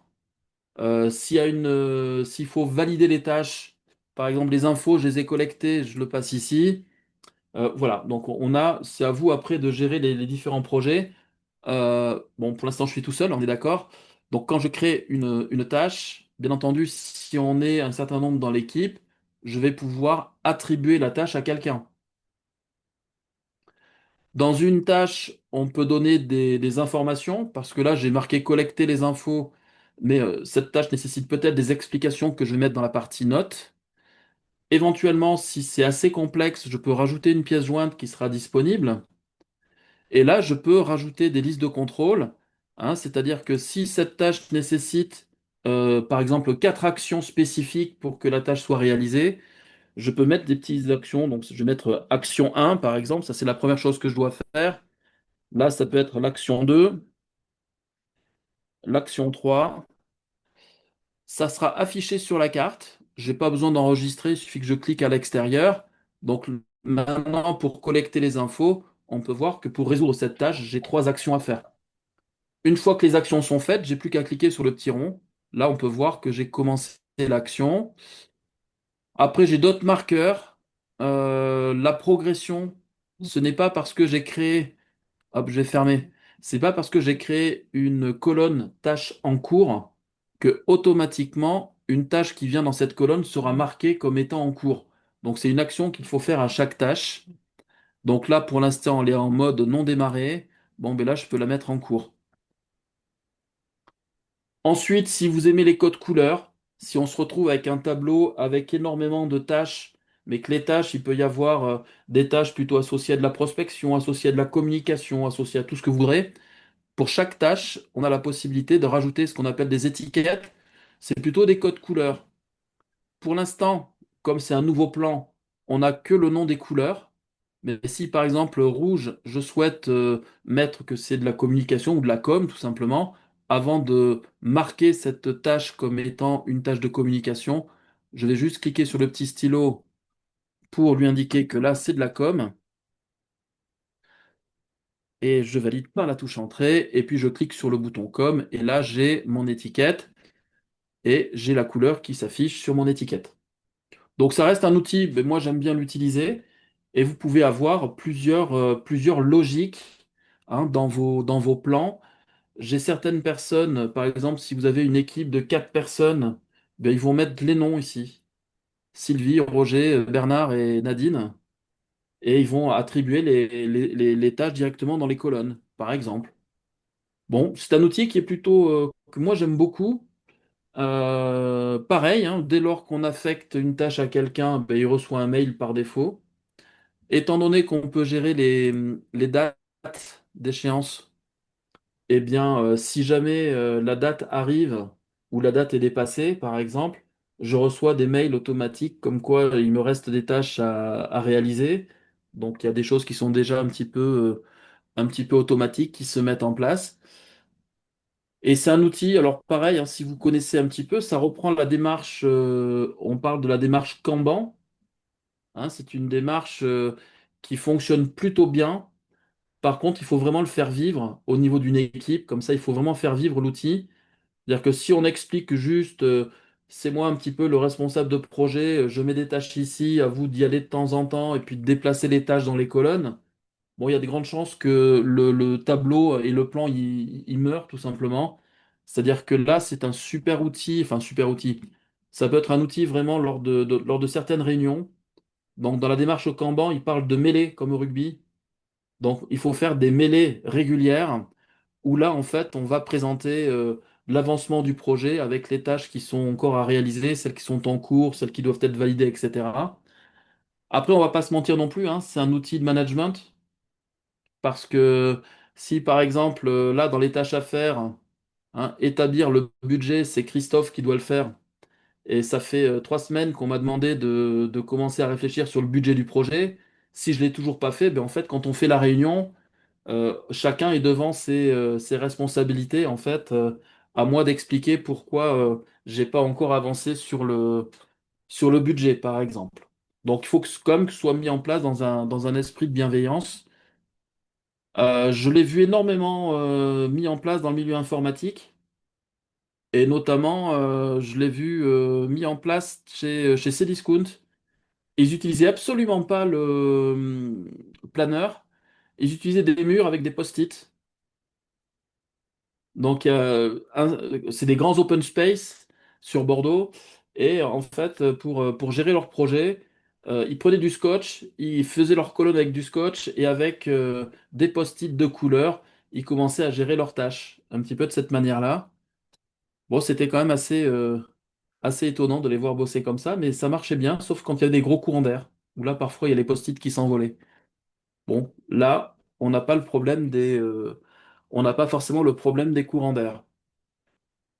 Donc, ce qui Excuse-moi. fait oui. Oui, pardon. Là, ce que tu viens d'expliquer, c'est l'application Web Planner ou la Ouais. fonctionnalité équipe dans Teams. Alors là, en fait, je suis dans l'équipe de Teams et dans Teams, tu peux aller mettre en place un plan avec l'application Planner. Là, c'est Planner hein, qui tourne derrière. D'accord, ok. Ok, ok. T'es pas obligé. Si tu as besoin, en fait, c'est vrai que l'application Planner, elle est disponible dans l'environnement 365. Oui, D'ailleurs, donc ça, c'est mon environnement de travail aujourd'hui. Je suis sur Internet. Là, c'est un navigateur, c'est Chrome hein, comme navigateur. J'ai simplement dans la barre d'adresse saisi office.com, j'ai saisi mon adresse mail, mon mot de passe. J'arrive sur cet environnement. On peut voir qu'on a l'intelligence artificielle de suite qui commence à nous accueillir. Et puis là, dans le menu que tu as à gauche, bon, il y a quand même pas mal enfin, il y a vraiment l'intelligence artificielle qui se met en place ici, hein. Je peux retrouver l'application Teams en version web, je peux retrouver mon Outlook, mon OneDrive. Et là, dans Applications, je vais pouvoir aller retrouver toutes les applications qui sont disponibles dans mon environnement de travail. Donc là, on d'accord. parlait de SharePoint, j'ai OneNote, j'ai PowerPoint, et dans toutes les applications, je dois pouvoir retrouver Forms. Je vais pouvoir retrouver, donc là, on a Booking, par exemple, là, c'est pour des commerciaux, ça marche plutôt bien, cette application-là. Hein. On peut gérer l'agenda de plusieurs types de personnes. Et puis, Planner, ben, il faut que je le retrouve. Il est Il est là. caché. Deuxième colonne. Deuxième colonne, il est là. Alors, Ouais. ils ont fait ils sont assez coquins parfois, Microsoft. L'application Planner a eu plusieurs noms. Hmm. On a des fois le mot planificateur, on a eu planner, on a eu task, et Ah on a oui. eu task for planificateur. D'accord. Donc maintenant, j'essaie de me repérer au logo. Bon, j'y arrive pas toujours. Ok. Et donc là, vous êtes sur ben, toutes les applications qui sont disponibles dans cet environnement-là. Je vous parlais de S-Way tout à l'heure. Hein, Mhm. donc S-Way est là. Et si je devais vous montrer un petit S-Way, S-Way, S-Way. Donc le temps qui s'énerve. Ok, c'est parti.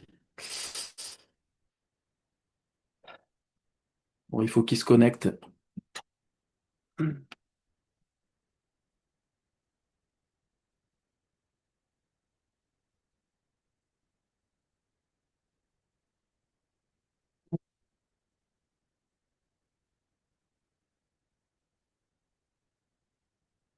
Bah,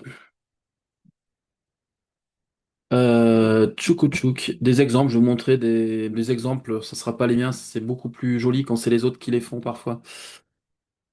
Donc là, c'est un modèle que, voilà, un petit peu la présentation d'un document version électronique avec voilà, la possibilité de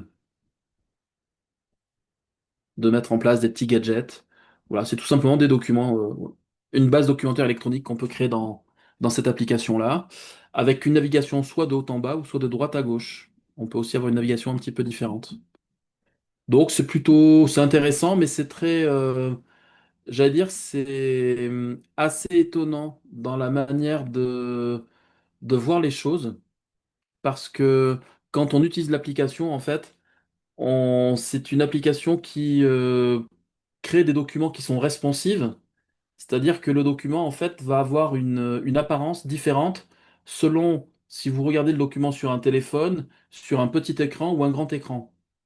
Et ça, dans la conception, j'avoue que moi, j'ai un petit peu du mal parce que j'ai été nourri enfin, à la création de documents où on met des objets, tel endroit, tel emplacement et de manière assez rigide. Alors que là, c'est quelque chose d'un petit peu plus souple qui me correspond peut-être un petit peu moins.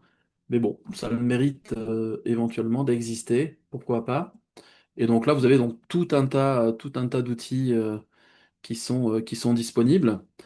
L'application Stream, hein, qui permet moi de gérer les réunions que je vais enregistrer, par exemple. Donc là, j'ai fait un petit peu d'analyse socio-économique avec mes CIP. Bon, ben, toute la réunion a été enregistrée. Et normalement, donc là, j'arrive sur la vidéo. Et c'est une vidéo là qui dure 2 heures quasiment, où là je retrouve voilà, tous les éléments. Comme j'ai enregistré, j'ai la totalité de la transcription, donc tout ce qui a été dit a été enregistré.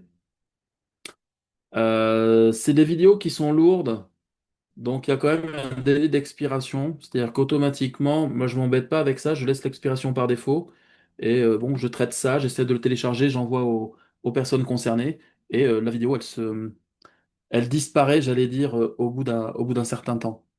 Donc Streams, c'est plutôt waouh, c'est une belle application. Et donc dans Teams, en fait, quand je suis dans mes conversations, les conversations où j'ai par exemple là l'enregistrement est prêt, c'est la vidéo que je viens de vous montrer en fait, hein.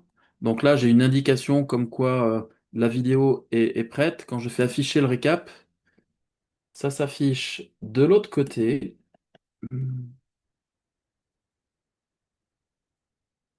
J'ai un résumé complet de la réunion qui s'est faite. Ça, c'est un résumé qui s'est fait avec l'IA, parce que j'ai un abonnement Teams Premium qui me permet d'avoir ça. Donc là, pendant 2 heures, ben, je sais à peu près les thématiques que j'ai abordées avec mes stagiaires. Et je sais aussi, par exemple, automatiquement, il m'a créé ce qu'on appelle ici des tâches de suivi. C'est-à-dire que je dois leur envoyer des supports de cours, des supports de cours. J'ai la vérification des consignes de mise en forme d'un dossier qu'ils doivent réaliser, transmission de l'annexe des ressources incontournables, etc. Donc c'est plutôt, voilà, on a des liens. Là, je suis dans Teams, je fais une réunion, je l'enregistre. La vidéo, elle est générée. J'ai l'IA qui me fait le résumé. Et la vidéo, elle est stockée dans mon application Stream, hein, pour que je puisse la retrouver, éventuellement la traiter. Parce que là, je pourrais faire tout à fait un tuto, ou je pourrais faire. Enfin, je peux complètement après la modifier, cette vidéo. J'ai plein de possibilités derrière. C'est vachement bien ça, hein, d'avoir la possibilité d'avoir un résumé grâce à l'IA. Ça te synthétise un peu les choses et ça te permet, oui, de faire un suivi peut-être plus rapide, plus immédiat. Tu perds moins de temps, quoi. Moi, je perds moins de temps et je trouve assez étonnant de voir que, bon, sur 2 heures, ou quand je fais des formations qui vont durer toute une matinée, ou c'est 3 heures, par exemple, il peut y avoir des digressions, des petites parenthèses. Je suis prof de danse. Si vous venez en Périgord sur la commune de Saint-Rabier le vendredi soir, je peux vous faire danser le rock, la valse et les danses latines. Donc parfois, on peut discuter de choses et d'autres qui n'ont rien à voir avec le sujet en cours.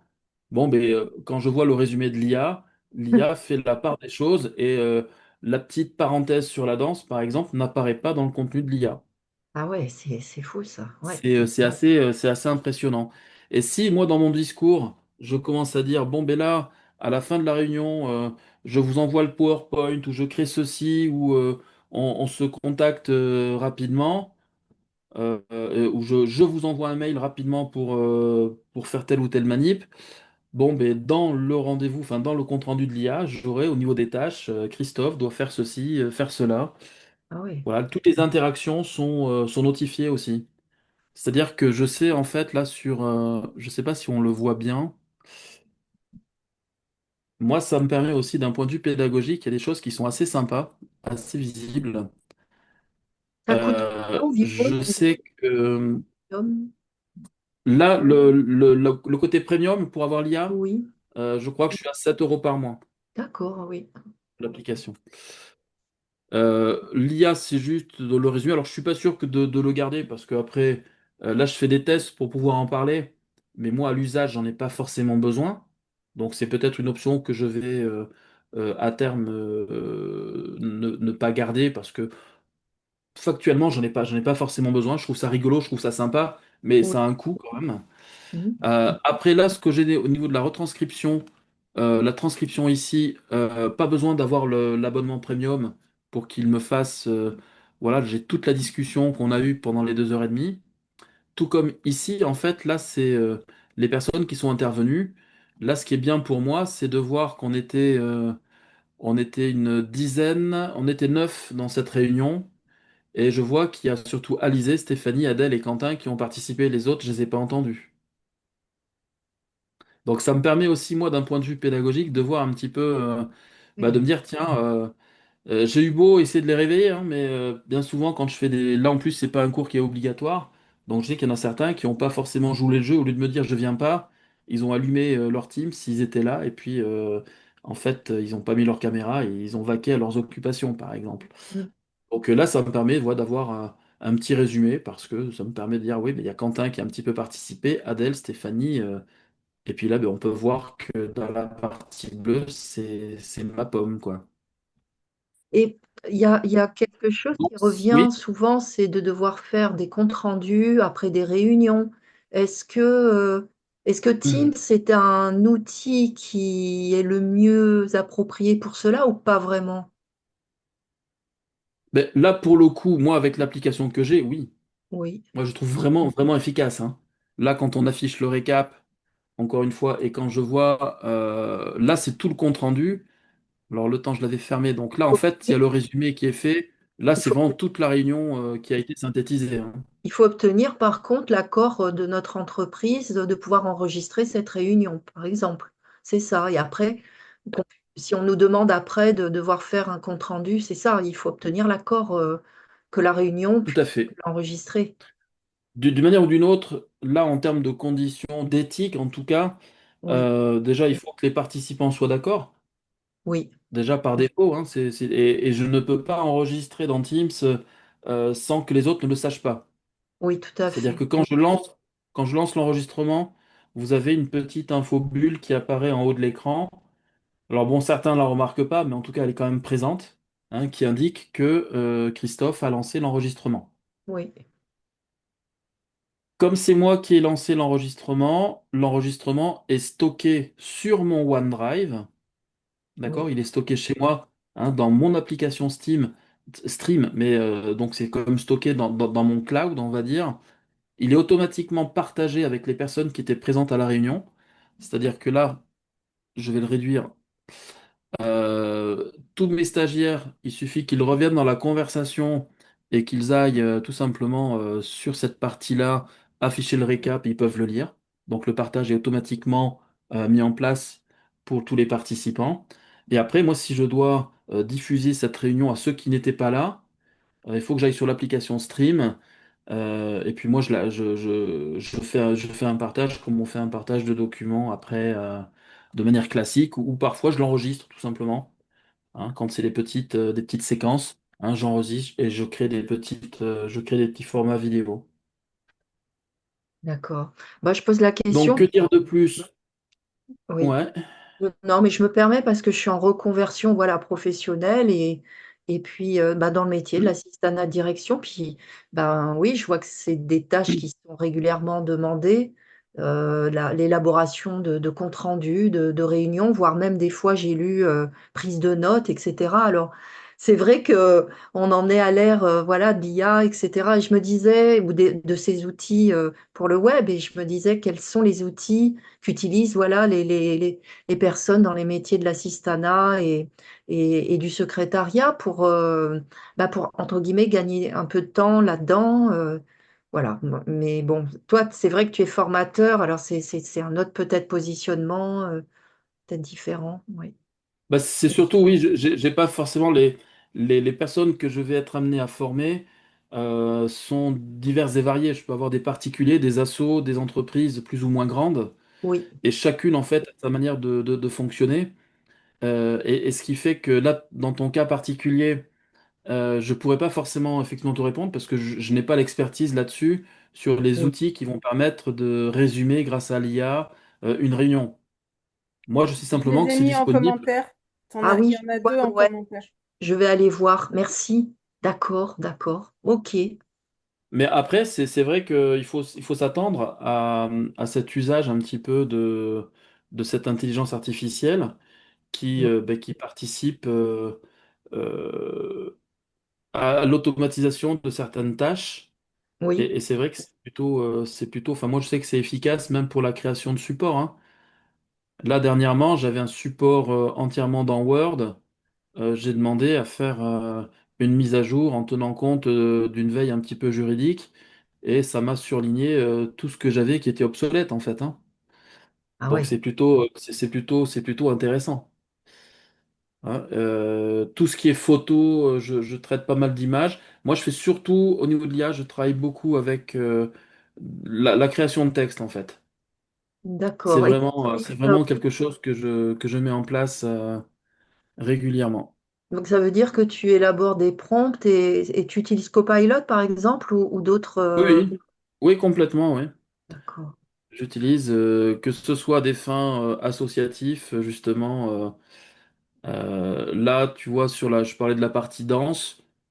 Oui. Si je souhaite créer une chanson sur un thème Noël dans un village du Périgord, ben, je demande au prompt de me créer les paroles de la chanson et puis j'ai une autre application qui met la musique et qui met le chanteur derrière. Et en D'accord. 5 minutes, je crée des chansons qui sont complètement... c'est bluffant. Ah ouais, ouais, ouais. Donc je me suis fait de la salsa, de la bachata, j'ai du tango, j'ai du passo doble et peut-être qu'à terme, je pourrais me passer de la SACEM. Oh là là. Il faut pas leur dire. Pourquoi? Merci. Ah, mais j'ai les droits de les utiliser d'un point de vue, enfin, commercialement parlant, j'ai les droits d'utiliser les chansons que j'ai faites, enfin, que Oui. j'ai faites, entre guillemets. Que tu as généré. Donc, voilà, Voilà. Tu as généré, c'est mieux. exactement. Ouais. Mais tu Mais sais, c'est moi qui ai eu l'idée. il y a plein de logiciels de montage hein, qui intègrent l'IA pour rajouter des musiques comme ça, enfin, dessus, hein. Nous, Ouais, celui que j'utilise pour faire les replays, il est comme ça, hein. ouais. Après, au niveau de l'IA et au niveau de Microsoft, j'ai encore pas trouvé d'outils hyper pertinents pour faire des diaporamas. Donc j'ai utilisé Gamma, j'ai essayé plein de plateformes, mais en fait, ce qui est difficile, c'est quand on récupère les productions. En fait, dans beaucoup de structures, euh, enfin, j'ai pas mal de structures quand même qui souhaitent avoir des diaporamas avec une charte graphique bien précise. Et donc là, aujourd'hui, quand on utilise certains outils comme Gamma, je parlais de Gamma, mais il y en a d'autres, en fait, ils font un travail assez sympa, hein. Mais quand je le remets dans PowerPoint, ça respecte absolument rien. Et à modifier, je perds un temps fou, quoi. Et t'as essayé directement dans Canva en implémentant la charte graphique dans Canva? Ouais, mais c'est pareil parce que le PowerPoint qui est généré, parce que moi après, je retravaille tout sur PowerPoint parce que j'ai tous mes thèmes. Alors c'est par rapport à l'activité que j'ai les thèmes de mes clients qui sont enregistrés et je perds un temps fou alors que j'ai déjà tout sur place. Ouais, bah, dans Donc ces du coup, cas-là, l'idéal, c'est de lancer ton prompt dans une IA et qui te disent ce que tu mets sur chaque page. Mais en fait, je vais plutôt me focaliser sur le contenu. Oui. Et donc, À part, je te j'utilise parle du pour contenu, ouais. créer. Voilà, j'utilise Copilot pour le contenu et ensuite je l'implémente dans un PowerPoint classique et je vais charger après la charte graphique. Sachant que PowerPoint, il le fait parce que moi, je l'ai utilisé pour une de nos dernières réunions. Il te met directement Enfin, moi, il m'a rempli mon commentaire dans le PowerPoint et il m'a mis des images. Ah oui, mais j'essaie d'en créer, mais même quand tu es dans PowerPoint, l'intérêt dans PowerPoint quand on veut travailler après rapidement, c'est d'utiliser vraiment les zones réservées. Là, toi, je peux directement créer par copilote. Oui, c'est ça. Je pourrais lui dire, par exemple, est-ce qu'il va le lancer? Voilà. Crée-moi donc une présentation rapide de la FFMAS.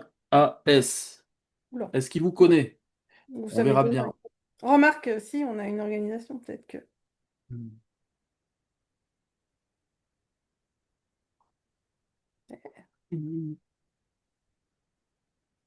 Bon, générer les diapos.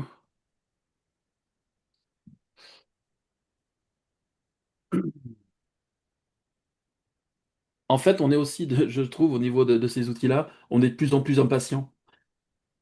On écrit le truc. Moi, je sais que des fois, j'aimerais avoir le résultat de manière instantanée. Donc, il faut parfois être un petit peu.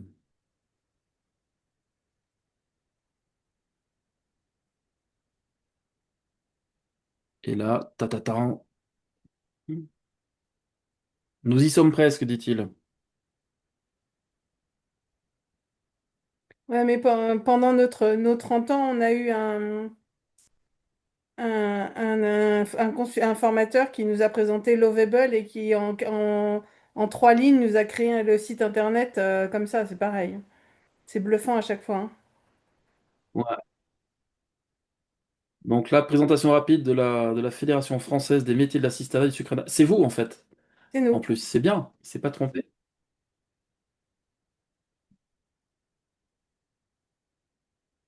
Après, il n'a pas pris les couleurs du logo, mais c'est pas grave. Les vilains.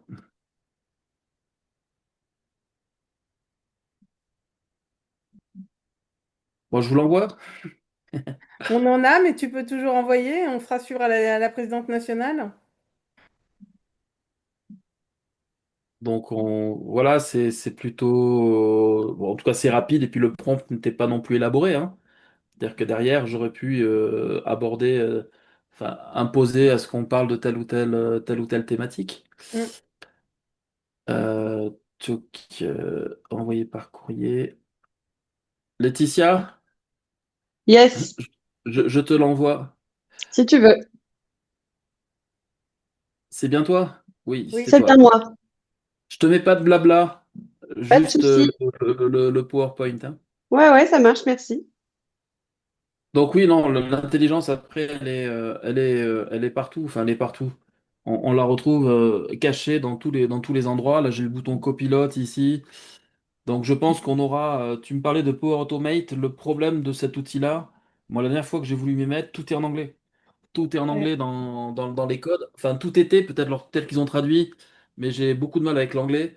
Et donc là, il faut avoir quand même une vision globale de ce qu'on veut mettre en place, mais on peut faire des choses assez sympas, hein, Mm. avec Power Automate. Hein, ça peut être de la validation de documents. Quand un salarié, enfin un collègue met un document dans un dossier, ça m'envoie une notification de validation de document. Si je valide le document est supprimé du dossier, il part dans un autre dossier. Si je le refuse, c'est retour à l'envoyeur, par exemple. Ouais, ouais, Donc c'est ça, c'est exactement ce que des font Make et Zapier, hein. automatisations. Ouais, mais et après, voilà, c'est complètement intégré. Donc c'est un bel outil. Moi, c'est vrai que je l'utilise pas forcément comme j'aimerais parce que encore une fois, je suis tout seul. Donc même si j'ai mon équipe à moi-même, je vais gérer par exemple dans l'application Planner plutôt gérer on va dire mes actions de formation, où là, en fait, j'ai toutes les formations que j'ai planifiées, celles qui sont en cours, celles que j'ai terminées et celles qui sont facturées. Donc, je Enfin, vais tu plutôt voilà, l'utilises comme un l'utiliser pour avoir CRM une presque, vision hein. globale de... Bah oui, bah oui, mais donc voilà, mais comme je suis tout seul, c'est un petit peu... Puis bon, parfois, il y a bon, quand on est bordélique un petit peu comme moi à la base, il y a des choses que je mets en place qui se croisent. Donc parfois, il faut que je réfléchisse un petit peu à comment m'organiser. Et dans le milieu de l'entreprise, la gestion d'une équipe, de teams se réfléchit en fait, hein. Il faut faire les canaux, au démarrage, j'étais partisan de laisser complètement libre tous les salariés, tous les collaborateurs. En gros, tout le monde fait ce qu'il veut. Mais là, j'ai pu voir chez Cdiscount notamment qu'au bout d'un certain moment, il y avait énormément d'équipes qui étaient mises en place. Pour chaque équipe, des canaux, mais il y avait vraiment 10 15 canaux par équipe. Et de l'aveu même des utilisateurs, quand ils recherchaient une information, ils ne savaient plus où elle était, quoi. Donc parfois, trop d'équipes, trop de canaux, ben, l'information, on la perd, ou la documentation, on la perd aussi. Donc là, il faut avoir un beau raisonnement, une belle réflexion sur qui crée les équipes, comment on les crée. Bon, ben après, moi je trouve ça vraiment, vraiment efficace. Quand je bossais sur Bordeaux, on avait nos équipes et entre formateurs, il y avait un bel usage de travail collaboratif. Je savais que mon collègue travaillait sur telle thématique sur Excel. Ben, moi je l'informais qu'il y avait une nouveauté dans Word. Et comme ça nous permettait de mettre en commun nos supports, les explications des nouvelles fonctionnalités dans Excel, par exemple. Voilà, c'était plutôt cette logique-là qu'on mettait en place et ça marchait plutôt bien.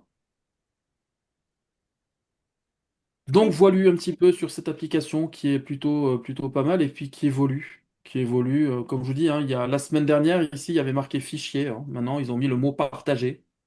Allez savoir pourquoi, hein.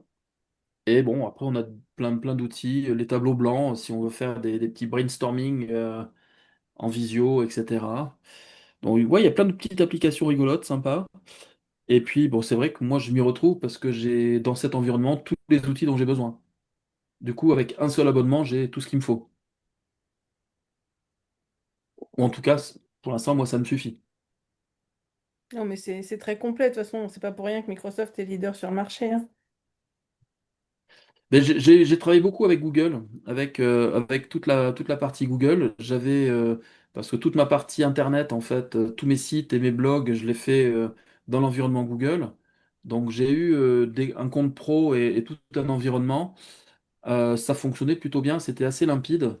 La seule chose, Il y a moins de fonctionnalités quand même. Tu as moins de possibilités. Il y a des choses qui sont plus faciles, ouais, notamment sur Sheet, tu as des choses qui sont plus faciles que dans Google. Par exemple, mm, les listes déroulantes ou des choses comme ça, c'est très intuitif sur Sheet et sur ouais, Excel, il faut savoir où aller le sur chercher. Excel, tout à fait, ouais. C'est vrai. Mais tu as quand même moins de choses dans l'ensemble dans l'environnement Google. Moi, j'ai travaillé avec les deux, il y a quand même moins de choses. Mhm. Ben, bon, moi, après, c'est vrai que je vais là où les clients me mènent, hein. C'est-à-dire que là, aujourd'hui, euh, 100% de mes formations, en bureautique en tout cas, c'est sur le back-office. Hmm. Aujourd'hui, toutes les structures, à l'époque, à Bordeaux, j'ai travaillé sur la migration de la Cube. À l'époque, c'était encore la Cube. Quand ils ont migré vers OpenOffice et LibreOffice, c'est ma structure qui s'en est occupée. Donc, on a formé 200 ou 300 personnes à LibreOffice. Et moralité, 2 ans après, on a refait la migration vers Microsoft. Ah oui, c'est sûr. Et j'ai quelques... Alors, je crois qu'il y a des irréductibles. Il me semble qu'il y a quelques mairies, genre... Alors, c'est pas... Oh, c'est en allant dans le Médoc. Une mairie qui reste à fond logiciel libre. Donc là où de temps en temps, j'ai des demandes sur Thunderbird, les logiciels de messagerie, par exemple, ou autres. Mais c'est tellement marginal. Là, ça fait quelques années que j'ai pas travaillé sur le libre. Et après, ce qui fait que moi, je suis content là, au niveau de la COP, au niveau de COP Alpha, par exemple, on travaille sur l'environnement sur lequel on travaille, c'est une application qui s'appelle OnlyOffice. Et pour le coup, je trouve que c'est une application qui est, en termes d'application libre, qui est la moins déconnante. Parce que je retrouve mes éléments du pack office, en fait.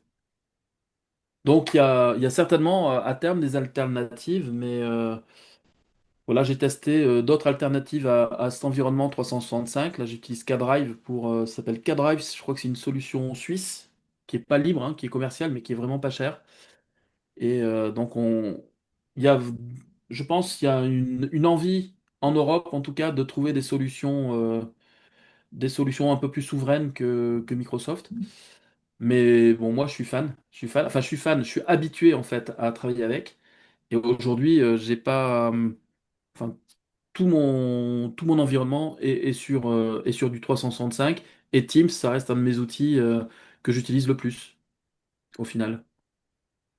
Je suis à fond dans Teams. Après, c'est une question d'habitude, hein, parce que moi, je préfère Zoom, mais Zoom et Teams, c'est quasiment pareil, hein. C'est juste une question du fait que tu utilises plus quelque chose et après, ça devient une habitude. Exactement. Exactement. Et puis après, c'est les bébés qu'on retrouve pas. C'est-à-dire que là, autant tu me demandes de partager un écran avec le son de l'ordinateur dans Teams, je sais exactement où sont les boutons. Bah, je sais que dans Zoom, tu as exactement la même possibilité. Je vais être plus, je vais pas forcément trouver de suite la petite case à cocher. Voilà, hein. Et après, bon, il y a je veux dire, là, au niveau de Teams, des réunions, la partie avatar, bon, c'est rigolo une fois. J'ai créé mon avatar qui me remplace en réunion. Des fois, j'utilisais quand personne voulait mettre la caméra. Bah, je dis, si vous voulez pas mettre la caméra, je mets mon avatar à la place. Bon, ça m'a fait sourire une fois. Et puis après, voilà, on est sur des logiques assez classiques. D'une manière ou d'une autre, si vous avez n'importe quelle question, peut-être que Laetitia peut centraliser des questions et puis Oui, les faire parvenir, par exemple. oui, tout à fait, avec plaisir. Et si vous avez des questions. Si vous venez dans le Périgord et que vous avez besoin de formation, je suis disponible avec plaisir. Et Tu fais sinon, de je la suis. formation à distance? Eh bien, oui. Ben oui, on a vu ces résumés de formation, regarde. Pardon, j'ai pas tout suivi, j'ai eu un petit souci de mon côté. Et Christophe, tu as une adresse mail si on veut t'écrire? Mais Christophe, il est figé. Ah non, ça y est. Christophe, il est figé? Hop. Non, c'est bon, ça y Non, est, tu y es plus. Ah, fichier. alors. Oui, oui, je te demandais si tu avais une adresse mail si on souhaitait t'écrire. Hop, regarde-moi ces Non, mais informations. sinon, tu le mets dans le chat. Mets dans le chat. Ah ben voilà. Attends, je fais. Vas-y, tape. Je fais, je recopie. Ça y est, c'est copié-collé. J'ai reçu ton mail avec le PPT. Ah Je bah suis allée voilà. le chercher. C'est Voilà, moderne, mais pas tout à très fait bien. moderne encore, hein? Oui, non, mais tu vois, autant j'aurais eu le réflexe dans Teams peut-être de le mettre dans la conversation, mais là, ça m'est Ah, voilà. absolument pas venu parce que je sais même pas où aller.